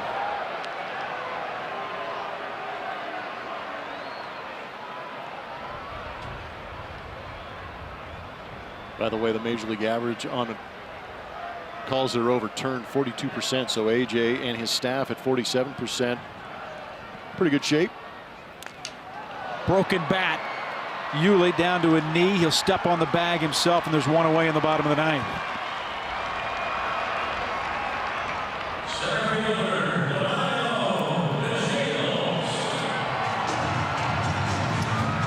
Lino to Shields 1 for 3. Doubled and drove in a run in the third inning.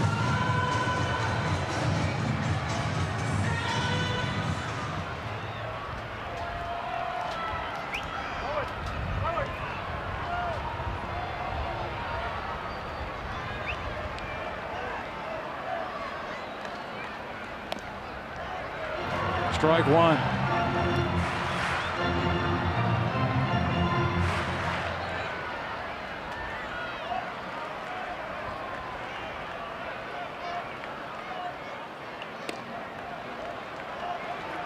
Just missed at 98 miles an hour. You get the feeling when watching Hector Rondon, he's feeling right at home pitching in the late innings of these games, and I mean the ninth inning. Racked up a bunch of saves with the Chicago Cubs. Good slider, 1 and 2.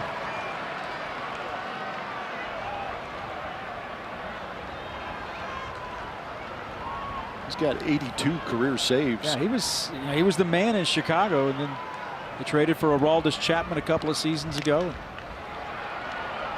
Really, Rondon, not whether he didn't know his role or really didn't have a role with that team at that point.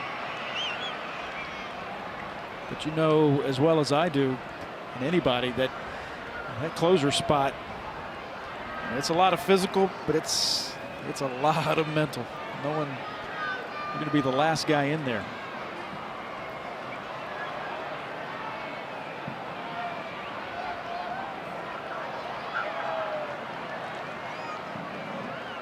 Love to make quick work here in the ninth inning.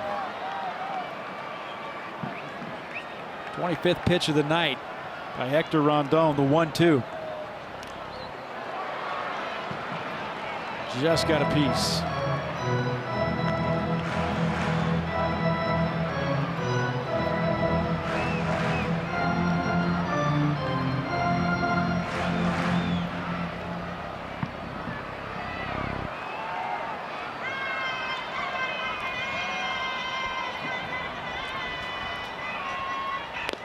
Swing and a miss, he got him.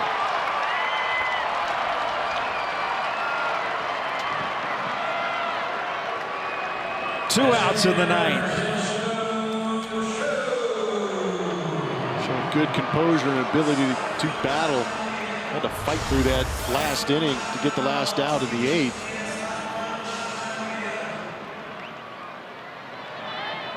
A decent idea of how long you've got to react to 98. Shin-Soo Choo, strike one. Rondon has been ahead of everyone here in this ninth inning.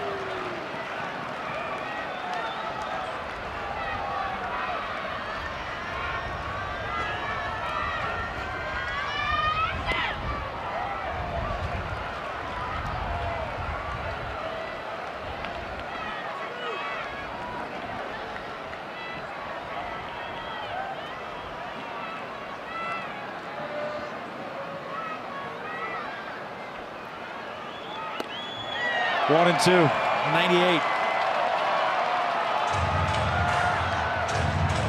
He's hit 100 a couple times in this game.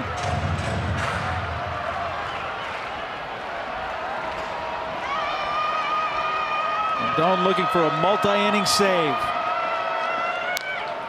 Right back through the middle. Gloved by Marwin, and HOU can't come up with a scoop. So Shin-Soo Choo reaches. Marwin did a great job getting to it.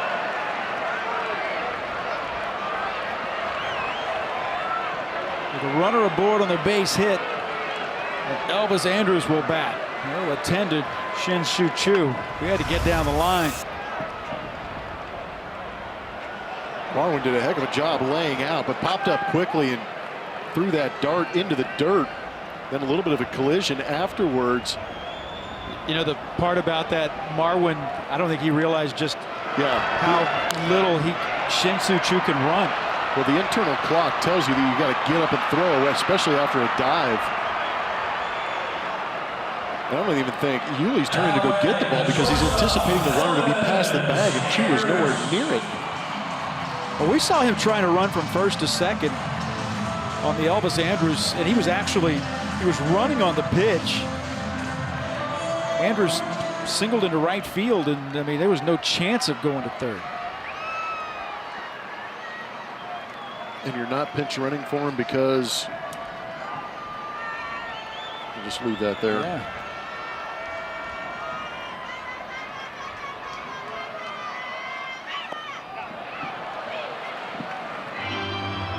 Oh, and 1.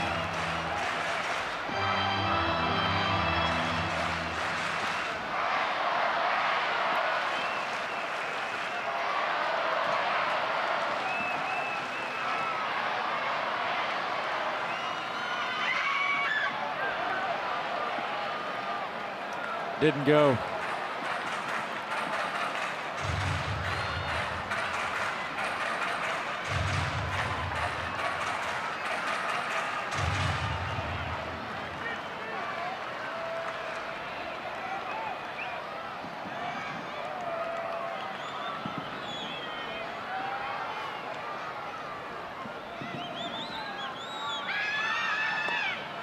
Way out in front again.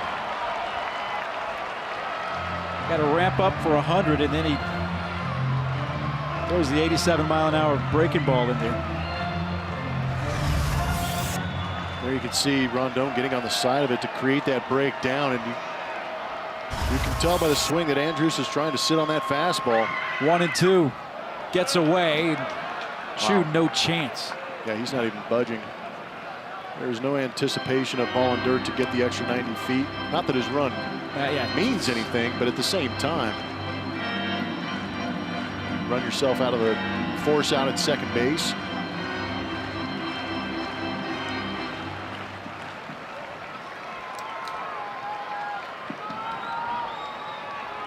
Choo at first with an infield hit.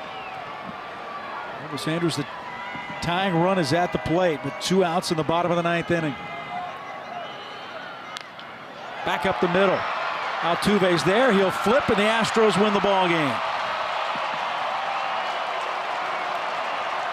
Astros scored early, and they were able to hold on, pick up their 56th win of the season.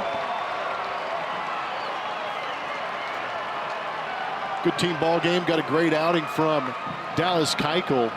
The offense showed up early.